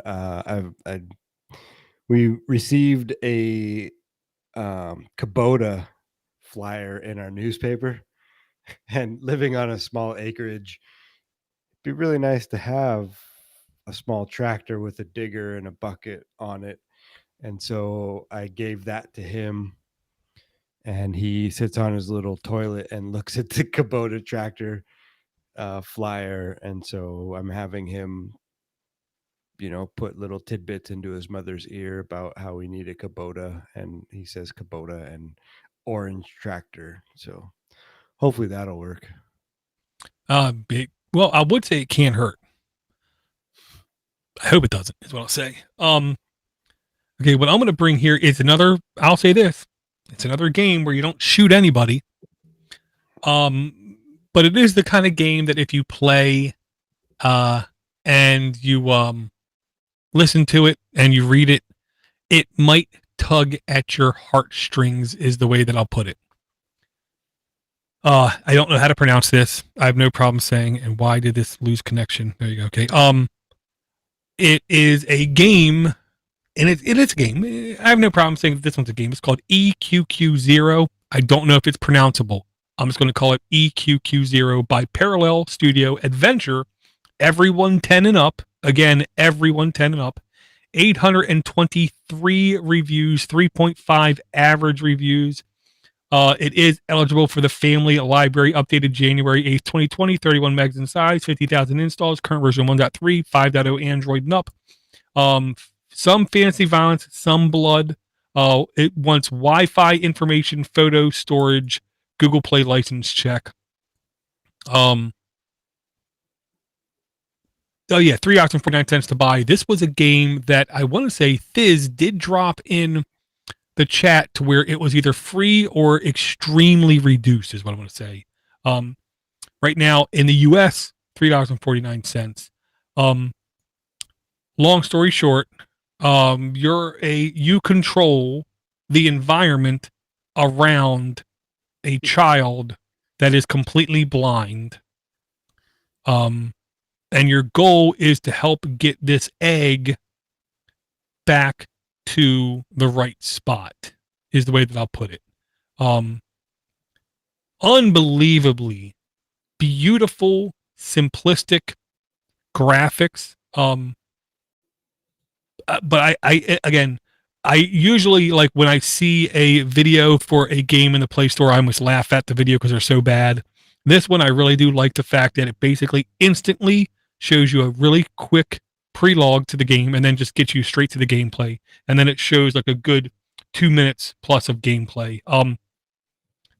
Gorgeous is again, I cannot say it enough. Gorgeous, gorgeous game. I encourage people to go just look at the video for this EQQ0 and just look at how like proper touchscreen game design can be, is the way that I'll put it. About 3/4 of the way through, you start to see more of the interactive things that you have to do as like the like looking over this blind kid's shoulder to help him get around the world to deliver his egg to its final destination. It does. It looks beautiful as well. EQQ, eco. Sure.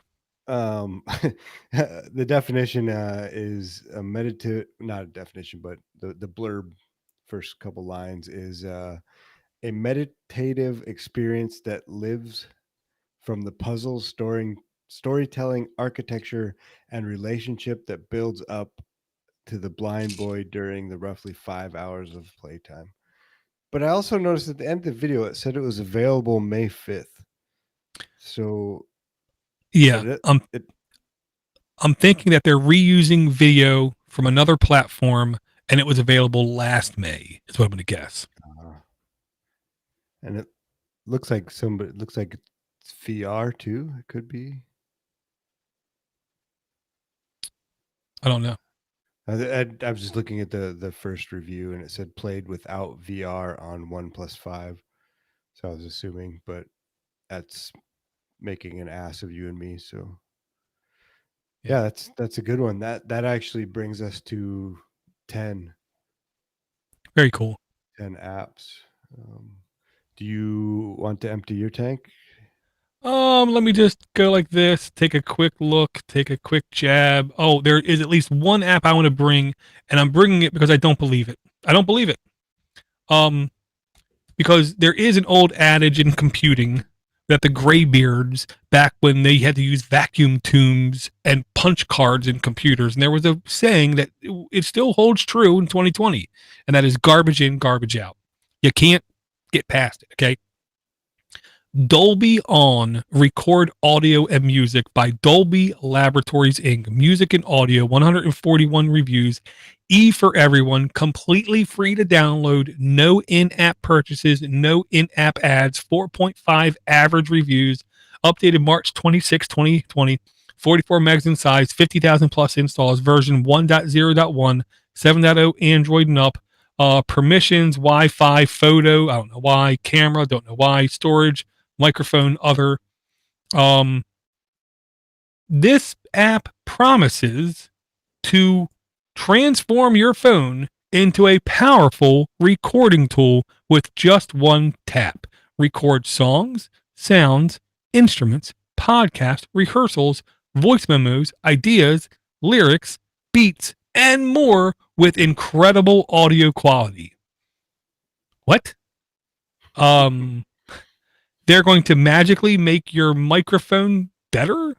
Because with normal recorders, you can save at WAV or OGG or MP3.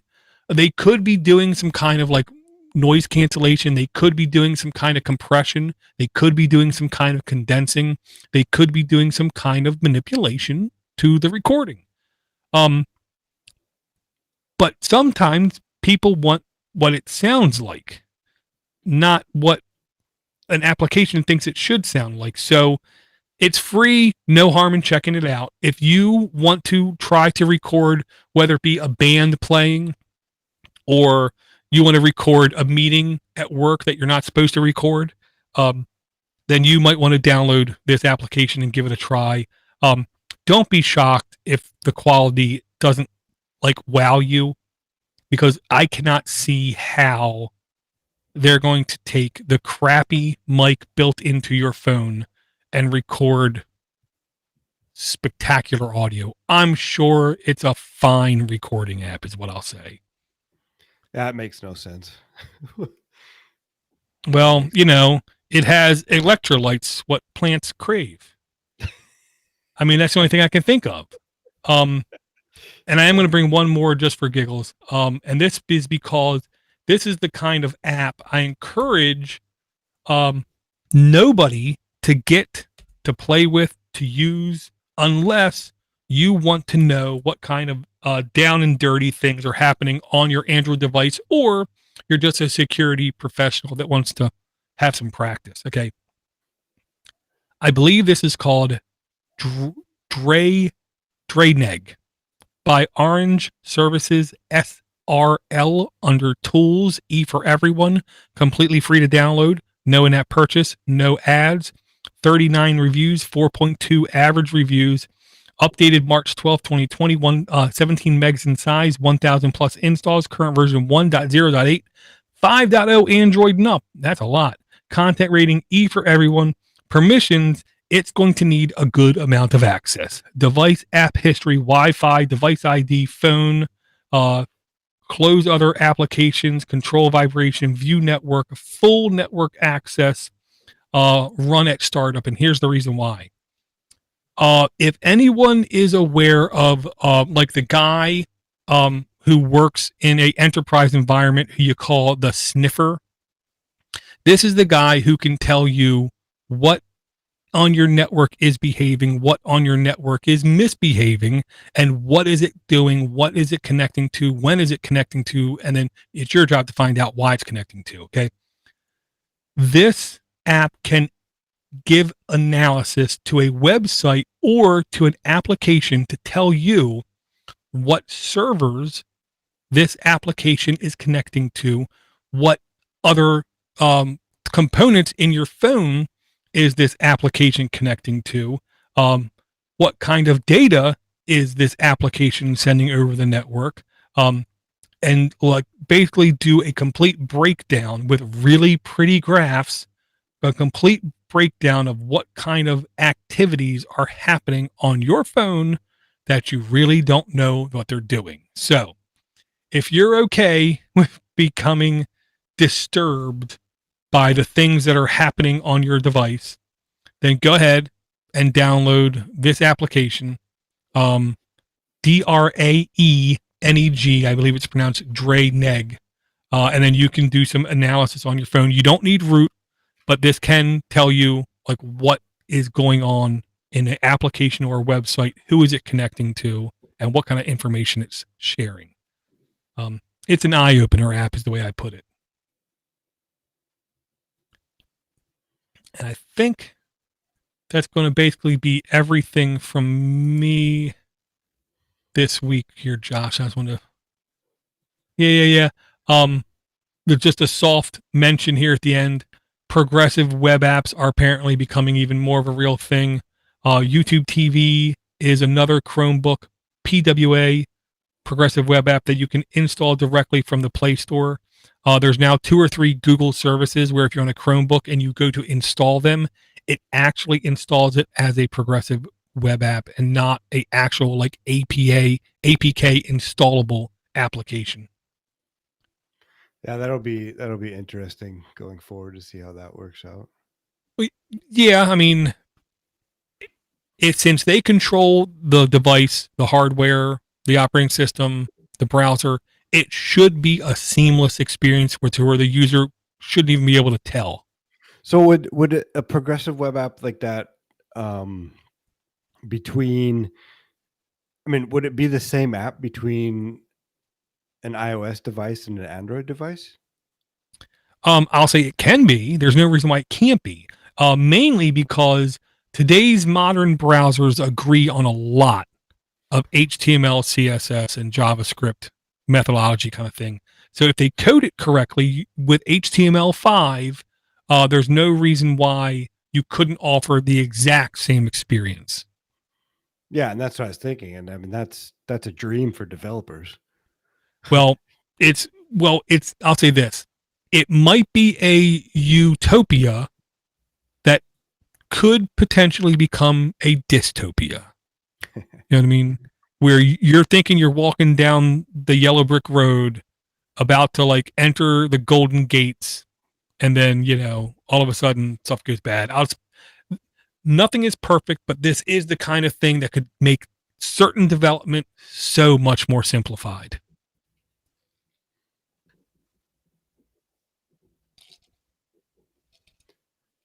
All right. Very cool. The apps that we brought tonight in order of appearance are Jitsi Meet by 8x8 Inc., which is a communication apps. Dor likes to bring the ones that are hard to pronounce, so BLLOC, Block, we'll call it, by Block, which is a minimal launcher. DAVx5, CalDAV, CardDAV client by Bitfire Web Engineering Productivity. ICTP by Stephen Haynes under Tools. Draw Cartoons 2 by Zalvika Mobile Cartoons under Comics. Numote, remote for Roku, Andrews Studio Productivity. IQ Test by Digerati.cz Entertainment. Sky Children of the Light by That Game Company Inc. Role Playing. Color Grab by Lumatics Photography. EQQO by Parallel Studio Adventure. Dolby On Record Audio and Music Early Access by Dolby Laboratories Inc. Music and Audio. And Draineg Orange Services SRL under Tools. Very cool. Thank you very much, Josh. Is there any last words you would like to have? Yeah, there's something that you had said earlier that made me think of a line from a movie, and I'm going to throw it out there, and I want somebody to send in what they think the movie is from.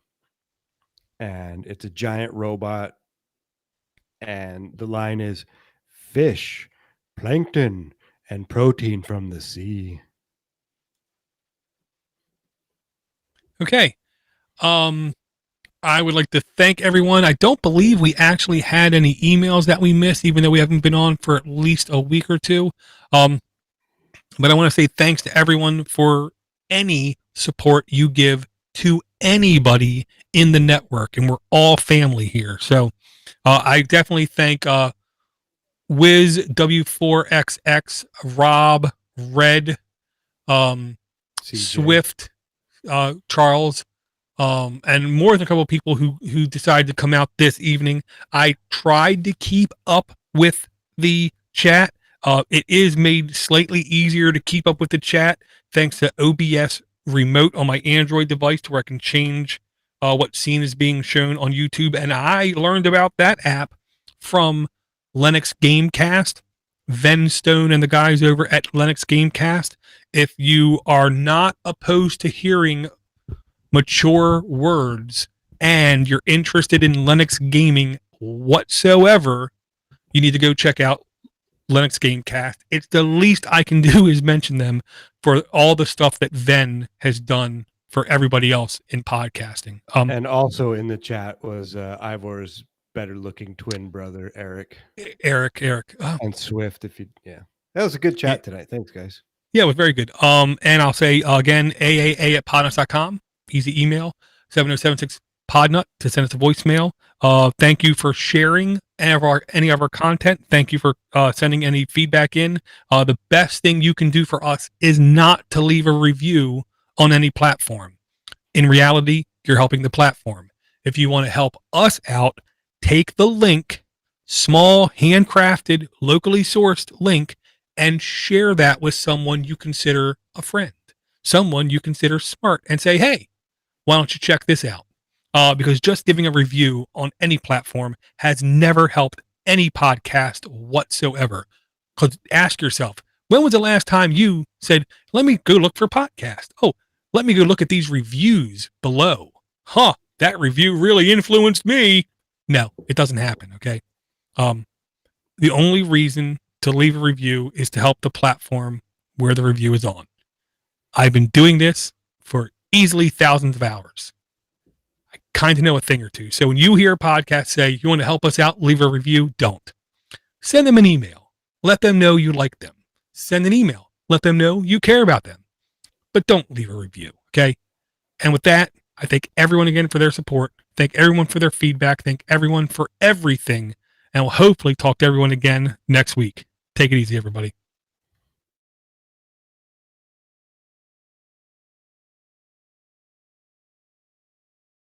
Movie is? When you first started saying, I was thinking Hitchhiker's Guide to the Galaxy, and then you finished it, and I'm thinking, I don't know what the hell that movie is. Anybody in the chat know what it is? I'll just say it like this. I'm pretty confident whatever the movie is, I haven't seen it. Oh, yeah, I don't know. That's what I'm saying. I don't know. I'm just pretty confident. Whoa, 562. No, 563. I'll tell you in a second here. Okay, I'm going to do this. And my eyeball's killing me. All day the shoulder was killing me. Into your eyeball, huh? Yeah. And what I'm going to do is, if you can, Josh, just upload the audio to wherever you want to. I haven't had a chance to sit down and make your account again in Nextcloud. Oh, maybe I'll put it on my Nextcloud and send you a link. See if that works. That definitely works.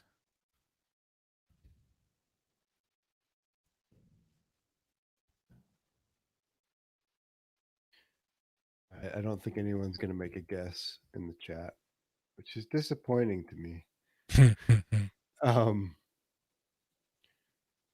It's Logan's Run. Oh, it's been too long since I watched that one. That was with I can't remember the guy's name. The guy from like General Hospital or something. No, I don't think so. He was Basil from Austin Powers. Yeah, man. What the hell's his name? What? Yeah, it's Basil from Fish, Plankton, and Protein from the Sea. What's his name? Okay, which Logan's Run? You're talking about Logan's Run 1976. Yeah, Michael York. I don't remember him in any Austin Powers thing. Yeah, he was Q.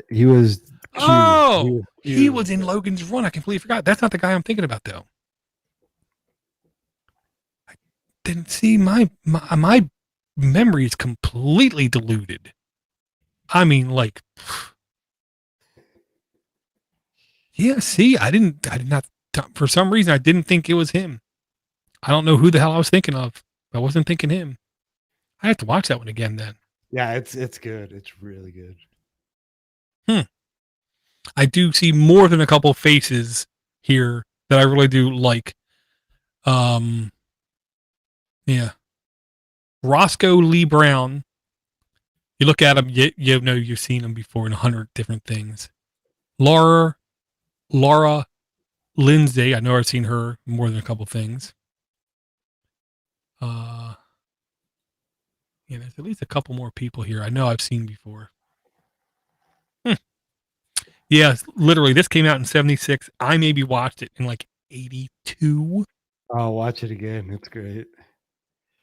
Carousel. That's fantastic. Oh man. Okay, I'm gonna run to the bathroom real quick. Yeah, I bailed on you there for a little bit. That's okay, man. We went long. I just needed to go. Okay, so let me close that. Let me close that. Oh, let me close that. There you go. Okay, now I'll be back. Fizz, I did mention your name like 5 times during the show before you were here. Encouraging people, if you want free apps or free links to services or free Steam games or discounted Steam games during this time, they need to join the Discord because I have a hard time keeping up with all the links that you've been dropping. Oh, man. Well, Audacity crashed. That's awesome. Well, as long as you can recover it, try to recover it's really, well, I saved it. It's already saved. Okay. But it's also, I think I've got for some reason, a really low volume recording. Gotcha. Okay, I'll be right back. Yeah.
Oh my god.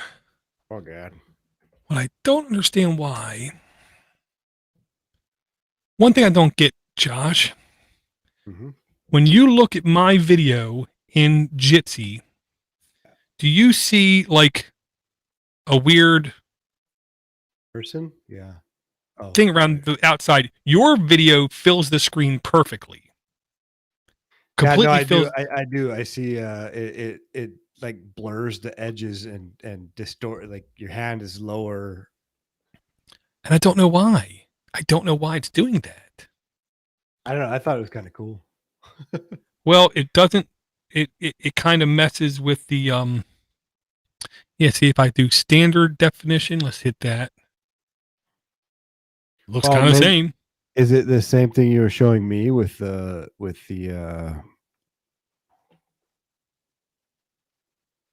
like using 1080p? The why am I'm just I'm I know what you mean. GUVC control. It yeah. shouldn't be, is what I'm going to say. It could be, but I don't think it should be.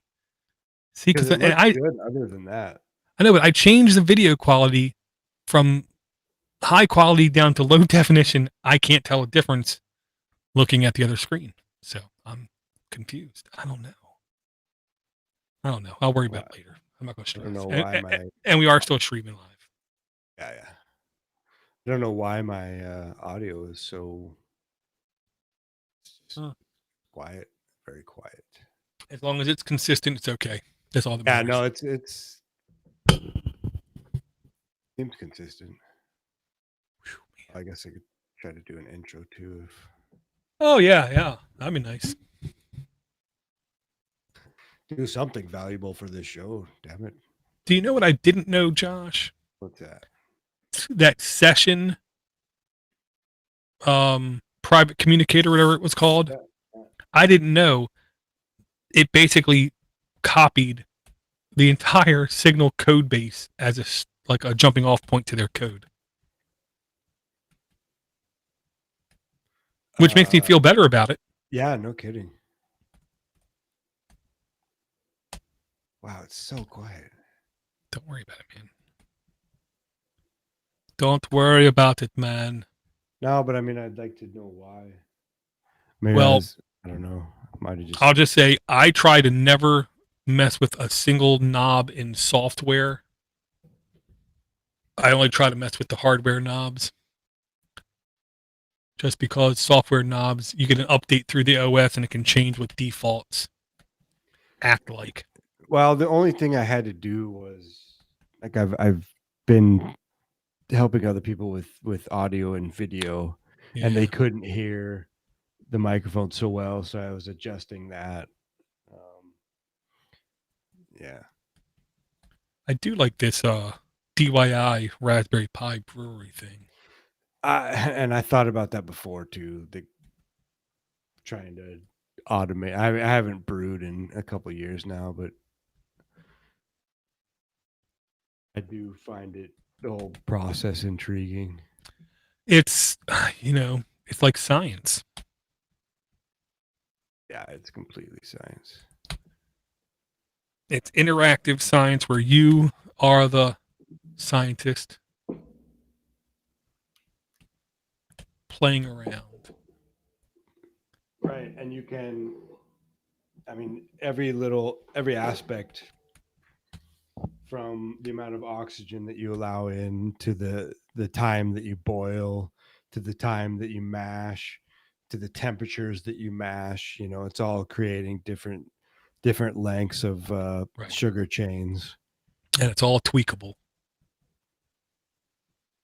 And then if you really want at the end, you can add a adjunct and make it something completely different.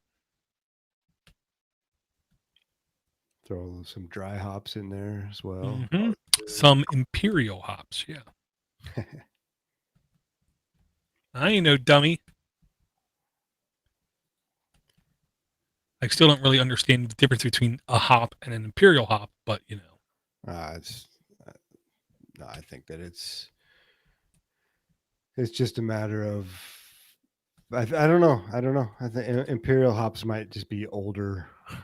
I think they're strains of hops. I think it's literally like a class of hops that everyone agrees are the better. Nah. I don't want to say more pungent, but like stronger hops.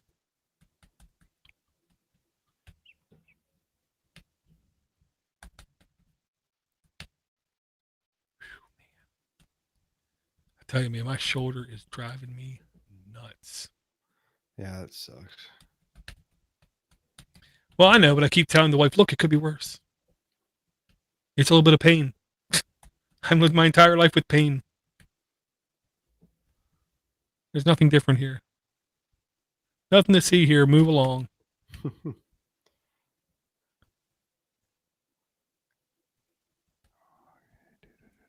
I know, because like I've never really taken any pain medication, really. The only thing I ever did was really like headache stuff, because when I was young, man, those headaches would not quit. Oh, I've taken my fair share of ibuprofen, things like that, mostly for back issues. I understand. Oh, oops.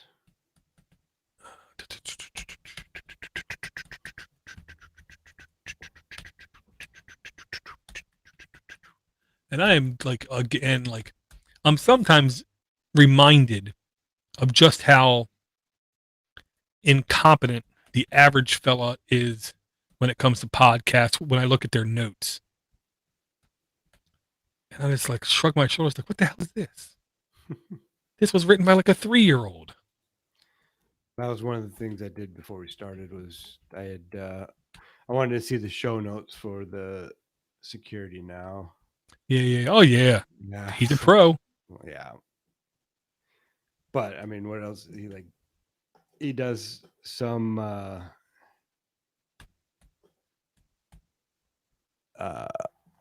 analysis now, but a lot of it is reading. Just reads things. Yeah. Yeah, and then working on some squirrel stuff and then some spin right updates, and that's about it.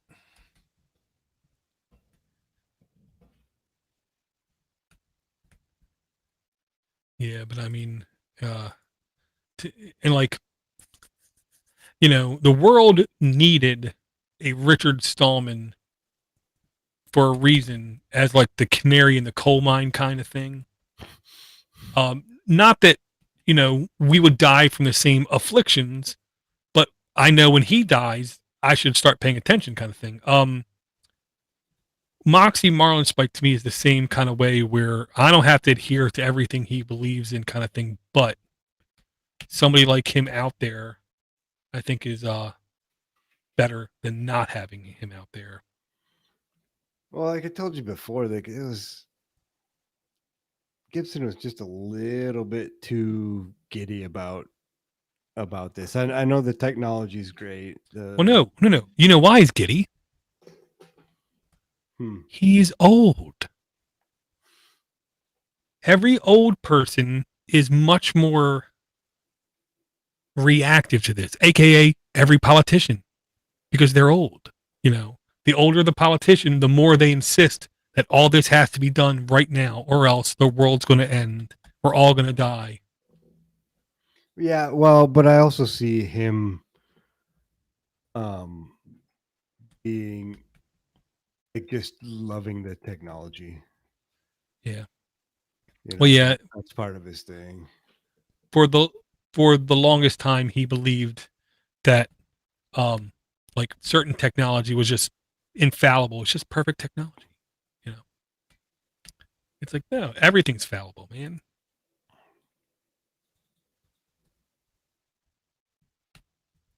And like the one thing I agree with him about emphatically is old code is always safer than new code.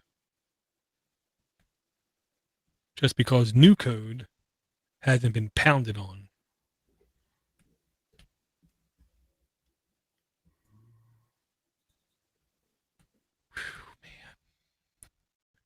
What email do you want? I'm going to set you up an account on my Nextcloud. What email would you like me to use? To do mail at Podnutz.com works. All right. I was really happy that Sky Children of Light was free too. I'm not gonna lie. Yeah, I would have installed it, but it's like $6. It's free. Oh, which one am Was I it? thinking of? It was I did install it. yeah, it was the EQ one, I want to say. Oh yeah, $4.39. Yeah, when he posted it was free, and I just bing, like picked it right up.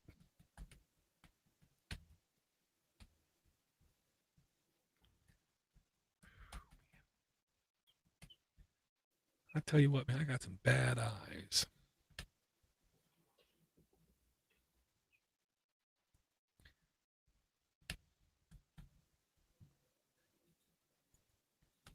And I did talk to Cody Cooper Nice. last week too. I'll say this: he's not like extremely happy right now because he works in a grocery store. Oh. So yeah, he said the thing he does like though is that they removed all restrictions to people wearing headphones during work. Because he's like stocking shelves now after hours, not during hours. So he's like, I've been able to listen to podcasts. Nice. Yeah, great.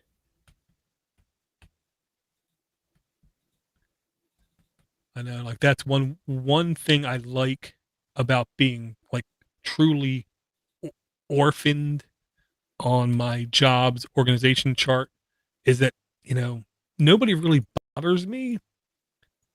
If anybody needs something done, they just ask me, and I just do it. You know what I mean? Or I try to do it.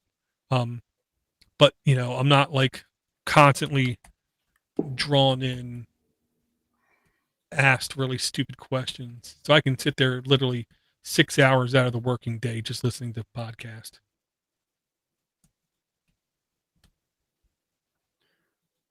I'm not smart enough to do that. Well, and I'll say 99% of the work I do, it requires no higher brain functions. Okay, cool. You know what I mean? Like the code when I do write code, the code is so simplistic and short. It's like anybody could do it. It's not like I'm actually creating anything. 90% of it's copy paste. Okay. Whew, man. 23 links I have. Why can I not How do I add you to a folder in Nextcloud, I wonder? Well, you first create the folder. Yeah. Then you single click the folder, and then on the right there's the share button and the 3 dots. Yeah. I typically go to the share button, and I have to already have an account, and then you say others with access, is it?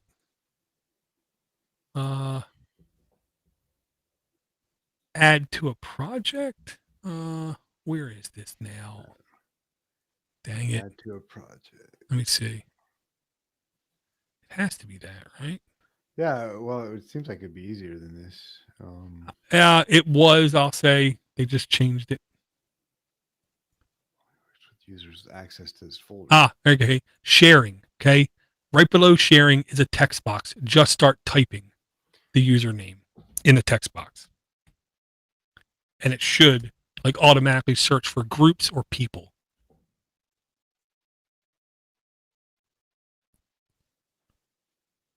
So yeah, hit the sharing. Okay. That's more Right. complicated than it should be. Or you can just hit share link, and then you can put a timeout on the link and say, I want this link to expire after 24 hours or 1 week or whatever. That's pretty cool. I sent your password in the chat here on Jitsi.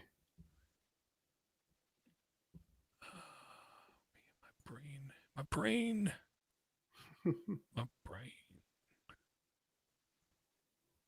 Okay. Did you give me the URL? Did it come in an email? I'll get you the URL.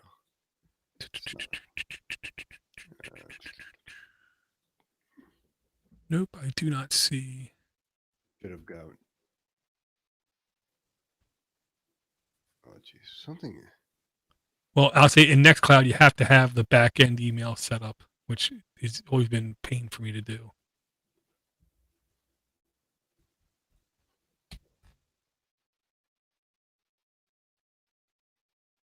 Oh my goodness.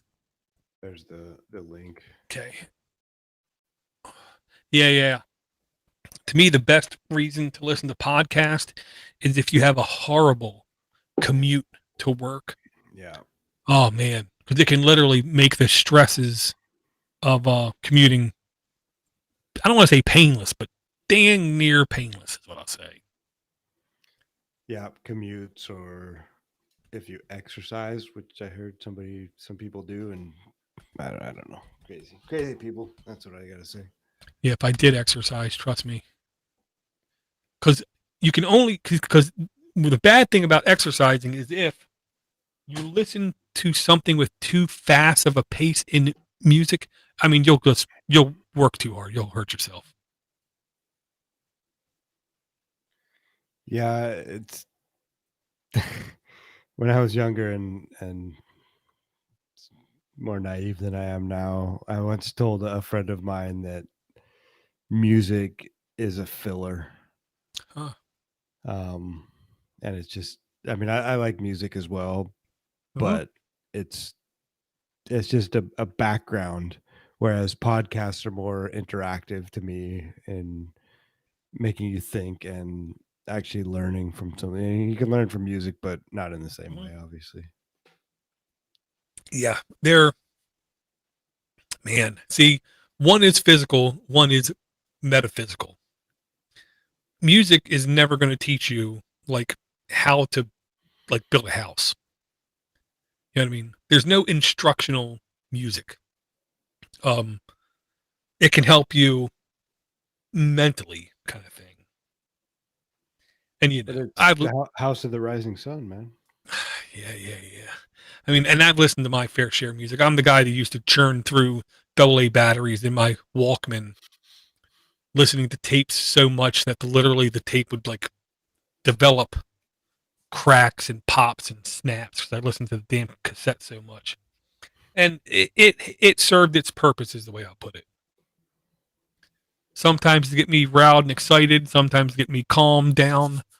Sometimes literally just the best thing I ever learned from music was having my eyes opened to other people's plights, is the way I'll put it. Mm-hmm.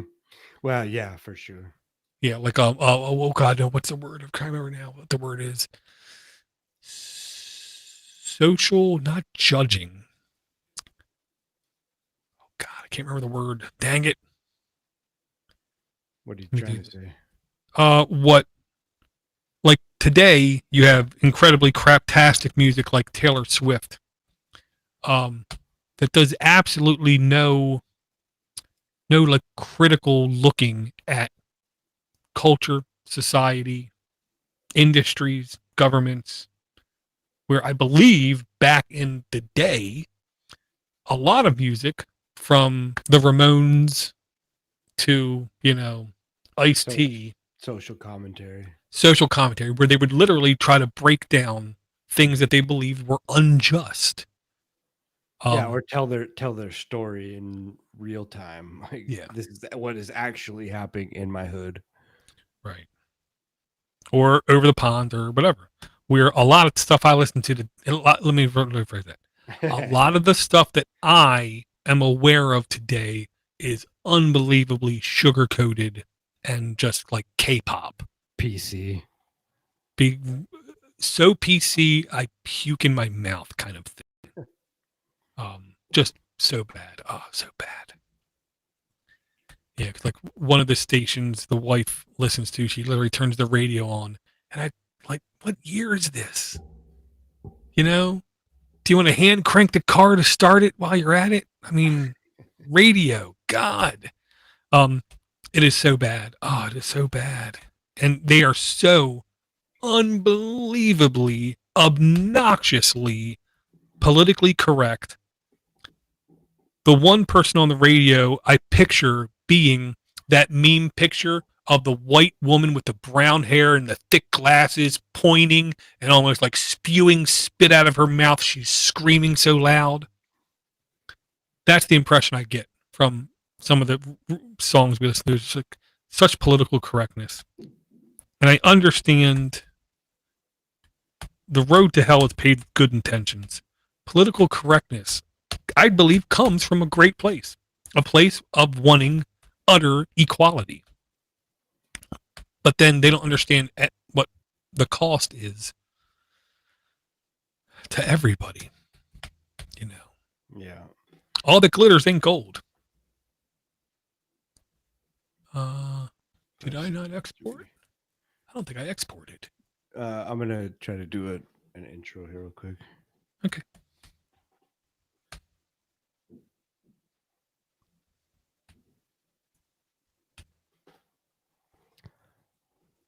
On episode 563 of Android App Addicts, we discussed LIPE. LIPE? What the hell is LIPE, Door? Liposuction? That makes no sense. I should have just kept that one going, though. On episode 563 of Android App Addicts, we discuss. My God, man. Where's Mark when you need him? He is slammed more than ever, is what I'll say. On episode 563 of Android App Addicts, we discuss life, liberty, the pursuit of happiness, Android apps, and fish, protein. Oh,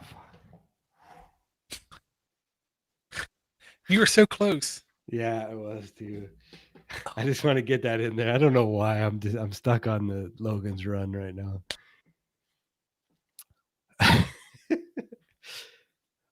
On episode 563 of Android App Addicts, we discuss life, liberty, the pursuit of happiness, Android apps, and fish, plankton, and protein from the sea. Here you go. Yeah, Diz, do me a favor. Send me any kind of link you want to a song or an artist that you think I should listen to, is what I'll say, because I am begging to have my eyes opened with something instead of just what I consider to be uncommonly talentless people regurgitating songs with less words in them than George Harrison's "It's Gonna Take Money, a whole lot of spending money." And Weird Al made fun of that song back in the day with a song called "This Song Only Has it's only 6 words long." But there are songs I listen to on the radio that have less. It's so painful. So yeah, feel free to educate me, Fizz. I'll just say I have no problem saying this. If it's jazz, I might not be able to sit through it. Not that there's anything wrong with jazz. I'm just not sure I can sit through it. Is what I'll say. Because I've tried. I've tried. It sounds like I'm whispering, Door, when I'm playing this back. Okay. I don't understand what's going on. Maybe it's your output volume and the audio is actually fine. It looks fine. Well, yeah. Then it's just the output.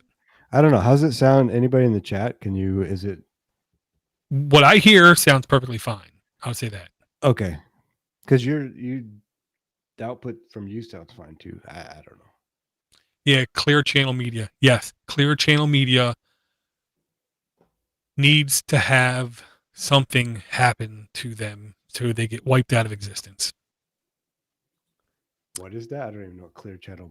I don't even know. Clear Channel Media is a conglomeration that basically went around and bought nearly every radio station that exists on AM and FM. To where like if you're not part, like, you know, if you're not part of the team, then they just liquidate your assets and convert you over to a DJ less automotive like system, like what's a word? Shit. Well, no, not cuss words. The crappy now in hindsight, it's a very crappy application, begins with P, Pandora like application, where you just keep wanting to skip songs. Just keep skipping songs. Jesus. Yeah, they're bad.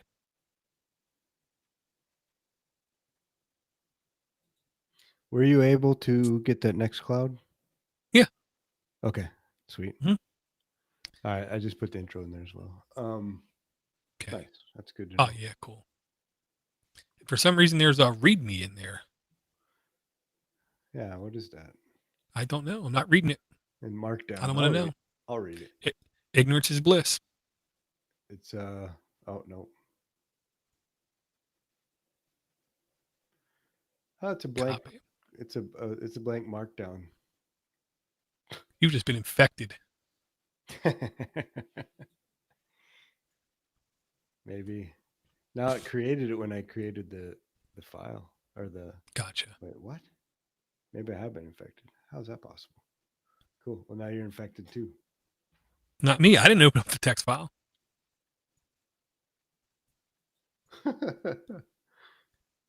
But yeah, that last application I bought, Josh, the DANNER or whatever, I almost encourage nobody to download that app.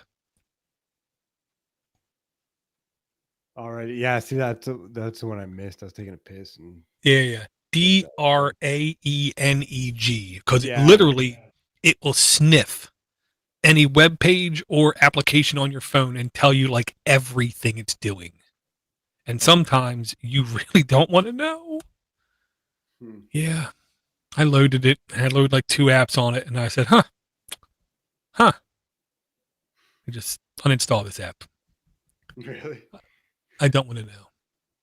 Well, because any app I don't trust, I install on an island using the app to where it's on like a work profile. It doesn't have access to any of my Google information. And but I know if I grant access to the SD card to any app I install on the island, it then can maliciously get a metric crap ton of information that I don't want it to get. But yeah, the management I communicate with, because I'm not going to say they're my manager, they weren't really happy when I told them this week I uninstalled everything work related from every personal device. I'm not going to answer any communications after I sign off again. Now that I'm working from home full time, I need to really have that line between work and home as clear as day. When I'm doing work stuff, you need me to devote to do work stuff. When I'm not doing work stuff, my family needs me. Yeah, they didn't like that. Yeah, well, I told them pay me more money. Yeah, no kidding. Pay me for when I'm not on the clock. Well, and that's just the thing. They can't, because of collective bargaining. I cannot get cash overtime. I can only get what they call comp time, which is leave. I literally already have 3 months worth of leave. Yeah. I don't think I need more leave. I'm sure. Yeah, I'm happy with that. Okay, file. Export. I'm just looking at this. The B lock block. Yeah. It's to me elegant as hell. Yeah, it's only it's only available per invitation basis. I think they want to like measure how many people want it. But yeah, there's also a YouTube video that I linked to where the guy actually goes through it. And I got to tell you, man, it looks good. Well, I guess I'm just not. Is it just a launcher? Like what? Because there's like I'll say, a soft shell phone case that they're pimping here too. well, they're showing it. I believe they are showing it off on one of their native devices.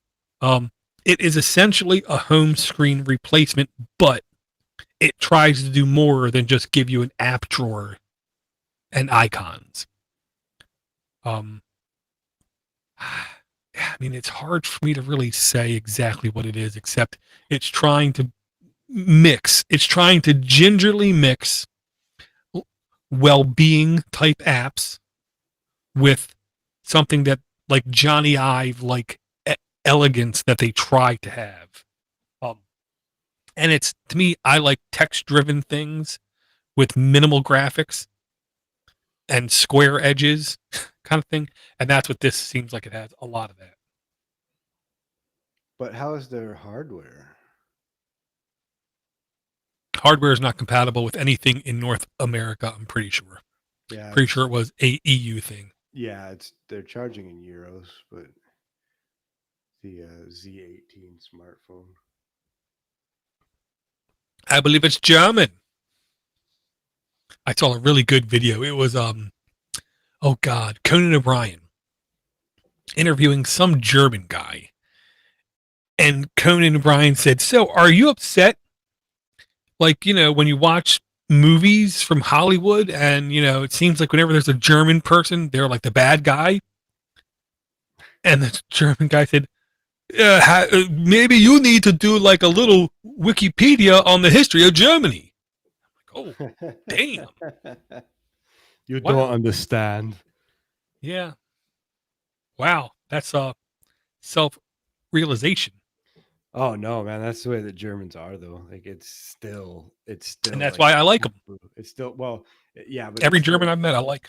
It's a taboo subject to even. It is, but it's weird because they don't shy away from it, but it's taboo. They don't like talking about it, but if you ask the Germans I've met, if you ask about it, they'll say it's just straight up. Yeah, I mean, it's in our culture. It's who we are. It's as a society made mistakes. Our mistakes just happen to be worse than some others.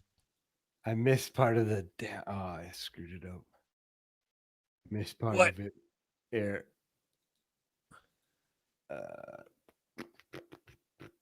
The exact line? Yeah. Oh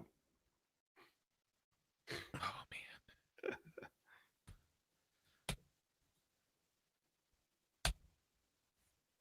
I'll have to look on my Plex server. I will say the Plex interface has gotten a little bit better. They changed it up a little bit to where now when I do a search, if I'm patient, it will search through every connected library. But I still think less than a year from now, Plex's I Know It will be dead. Because they've started to get... Yeah. They've gotten hit a couple times now from different people. That's why I'm perfectly okay with them going after encryption and stuff. Just don't mess with my Plex.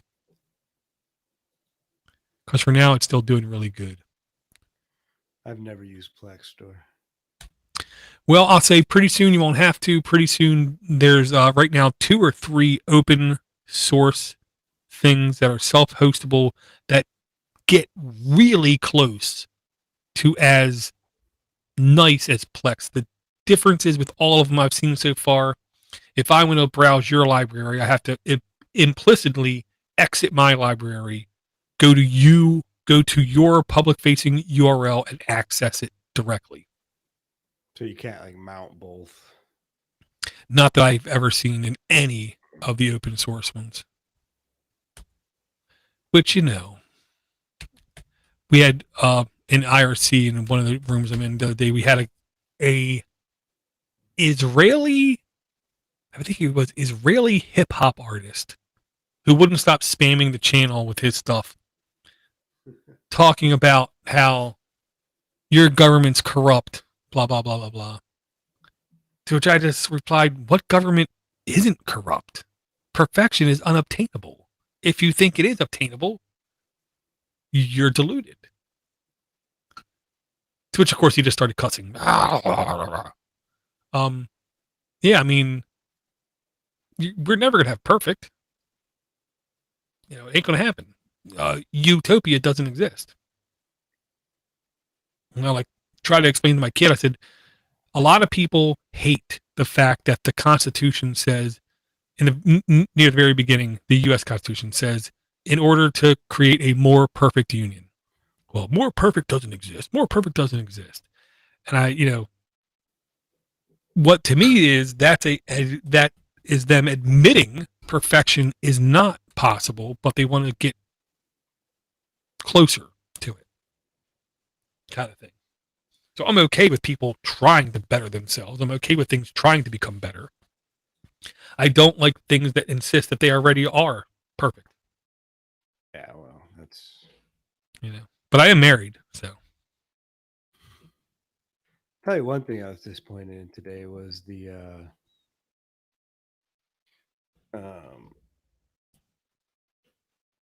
how difficult I was finding to put. I just put wine on here. I don't understand. How did you have a problem with wine? It won't install. It's nuts. It's absolute. It wants some FA audio nonsense that they're talking about. You have to import some OpenSUSE library or something, and like. What OS are you on? Ubuntu 18.04. And you can't just drop and say install wine common or whatever. Nope. No, it's ridiculous. It's absolutely ridiculous. Okay, well, how about this? Sudo snap install. Yeah, that's one thing I didn't do. Let's try to snap. There's Wine Platform 3 stable, 5 stable, Wine Platform runtime, Windows 95. You can literally install sudo snap install Windows 95. Nice. Which, of course, you're not installing Windows 95, but you are installing, a emulated DOS environment. Like, man, my shoulders are killing me, dude. And I tell you, the worst thing is now is sitting here for 8 hours a day on this same keyboard I'm sitting in now. And now I really regret buying the $10 IKEA chair and buying the $6 pad under my butt. I bought it thinking, an hour here, an hour there, at the end of the world. Whew, man, not good. Stand-up desk, man.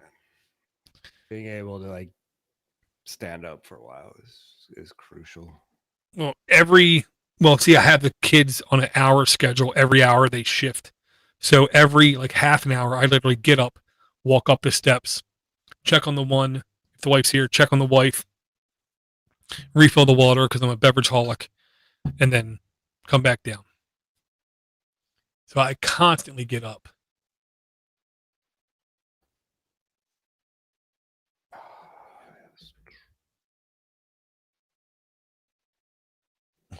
Oh, yeah, and I tried to explain to the wife, my mom's maiden name Corcoran. Okay.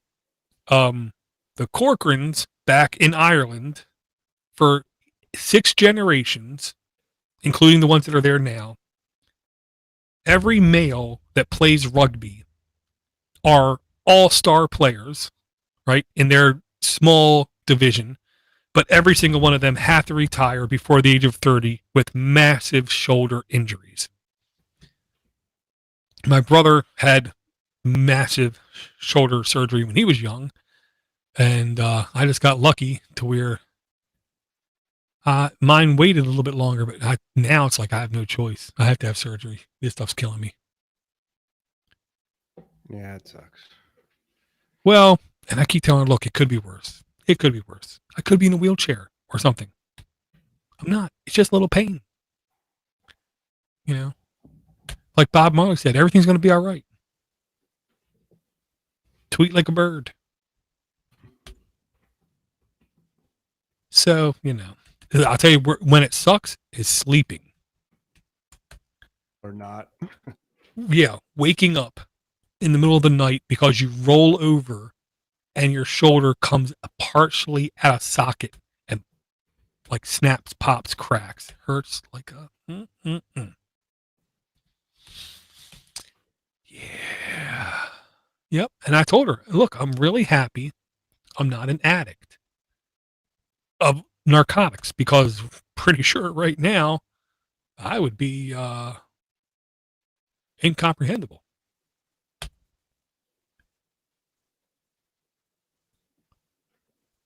Okay. That's looking good. Looking good. Thank you for remembering to do an intro. I keep forgetting. Oh, yeah. I've been forgetting. Okay. Yeah, and I'm tempted to try to bribe Ivor to come back by saying, look, you come back next week. The week after, we won't do a show, but we can sit there and watch the castle. Nice. I'm not above bribing him. Yeah, he's not above being bribed. I'm sure of that. Okay, come here and say delete. Oh yeah, so the internet in a box, they want me to do some testing on Ubuntu server for Raspberry Pi as well now. Oh, cool. Yeah. Well, Canonical announced last week they're quote unquote all in with Raspberry Pi, and they're going to start to release specific tools and utilities explicitly for Raspberry Pi. Right. Which I'm all in favor, not because I'm all in favor of Canonical or Ubuntu, but because hopefully that will make other people pressured into doing the same thing. You know what I mean? Yep. Okay, let me see That's this. Damn it. Okay, hold on. Let me listen really quick and adjust your gain in here. Oh, yeah. Sounds great.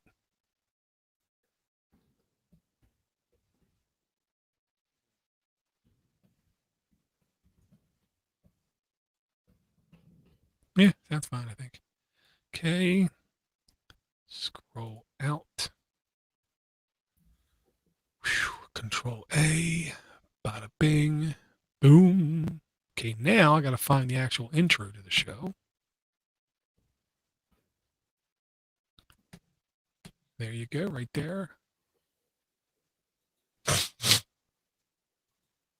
And I had a guy in Discord try to say to use Audacity to do double-ended recording will always end in like complete failure. I'm like, what? He said, yeah, because the longer the podcast goes, the more of a time sync issue you'll have where things won't line up. To which I just replied, what? I said, as long as you have the same settings on everyone's Audacity, you will never have a time sync issue. And he kind of responded like, don't tell me. I know. And so I just said, look, I've easily post-produced over 1,000 hours worth of content in 10 years. And whenever we use Audacity, we never have a time sync issue. Because all you got to do is 3, 2, 1, record, and there you go. Time sync issue resolved. I'm like, I can't, that's what the pros do. The pros do double-ended recording for a reason. I don't know. Well, we did have that issue with Ivor's for a bit there. Well, that was, I believe, the bit rate was off. Oh. He didn't have it set to 44,100. Let me just do this. But dang. And yeah, like, and he tried to say something like, if I only spend, 10 minutes editing my audio, well, then he can't imagine it being any good quality.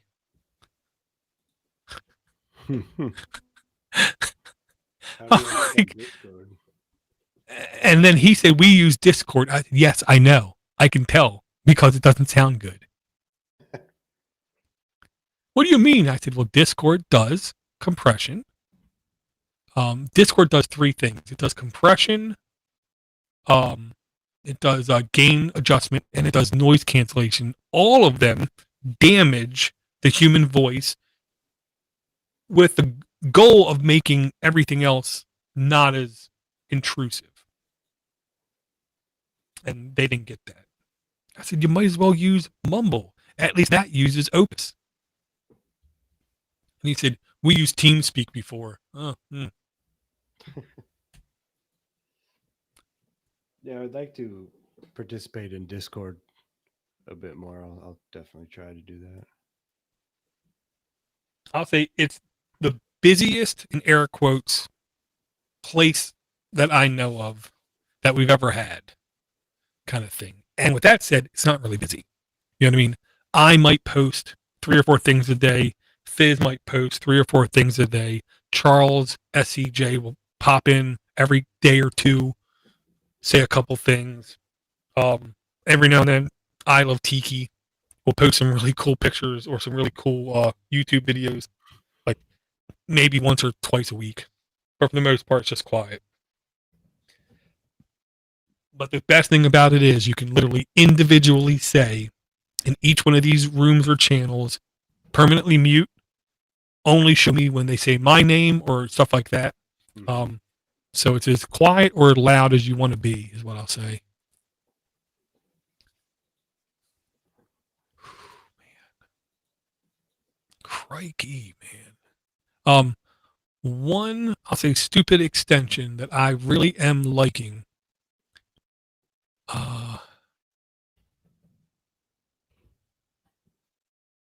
Let me see. I'm trying to remember what the hell the extension was called again. It's a new tab extension. Let me see if I break everything by saying share screen. Select window, allow. Okay. Yeah, where all it is, it starts out like this, and there's a little wrench up here with options where you can. It's actually quite customizable, and of course, I changed my theme to Hacker because why else? You can even do custom fonts on a couple of rigs. I do custom fonts, and then like everything that you have, if you're a Firefox kind of person, you can literally sync everything between all your sessions from mobile to not. And then right here, it's the lightest, most painless, like blank screen thing I've ever had before. And recently closed is the one that I probably use the most. And I just leave open because I was at a page and then 10 minutes later I realized, oh, I want to send that page to somebody else.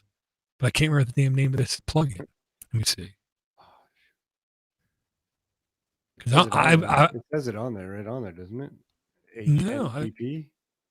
Well, that I think is an abbreviation. Let me see. Don't see it there. Edit, no. Tools, yes. Add-ons. Another one I found really is the error 404 Wayback Machine. Love it. If you go to a website and it says page doesn't exist, just wait like 2 seconds and a thing will pop up in the middle of the screen and say, look this site up on the Wayback Machine. And voila. You can go back. And yeah, you're right. It is called HNTP. But I can't remember what it stands for. Dang it. HNTP Firefox. Bill, you're using i3. I want to go back to that actually. Oh yeah, huge fan of i3. Yeah.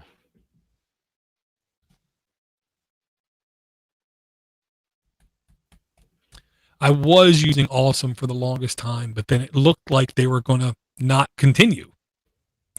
So it was like no update in like 3 years. So I said, I'll go to i3. And then, of course, literally 2 weeks later, there's an update to Awesome. Oh, awesome.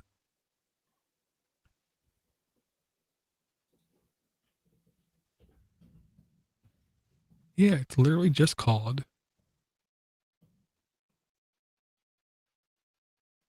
HNTP. HNTP. Humble new tab page. Horrible name. Yeah, that's why they go by the acronym, I guess. Yeah. And I can find it easily in the Chrome web store, but not in Firefox. I didn't even know it was available for Chrome. Yeah, and here's the real thing. The real reason why I like this extension is even on my Pinebook Pro and things like that, I swear it makes the browser a little bit snappier because the default blank page bull sucks. You know what I mean? Mm. But yeah, Humble New Page Tab by Quadrock. Yeah. I don't want to say infinitely themable, but easily customizable in themes. To where quite literally you just create sets of bookmarks if you want, and then right there you just say expand my bookmarks. Voila.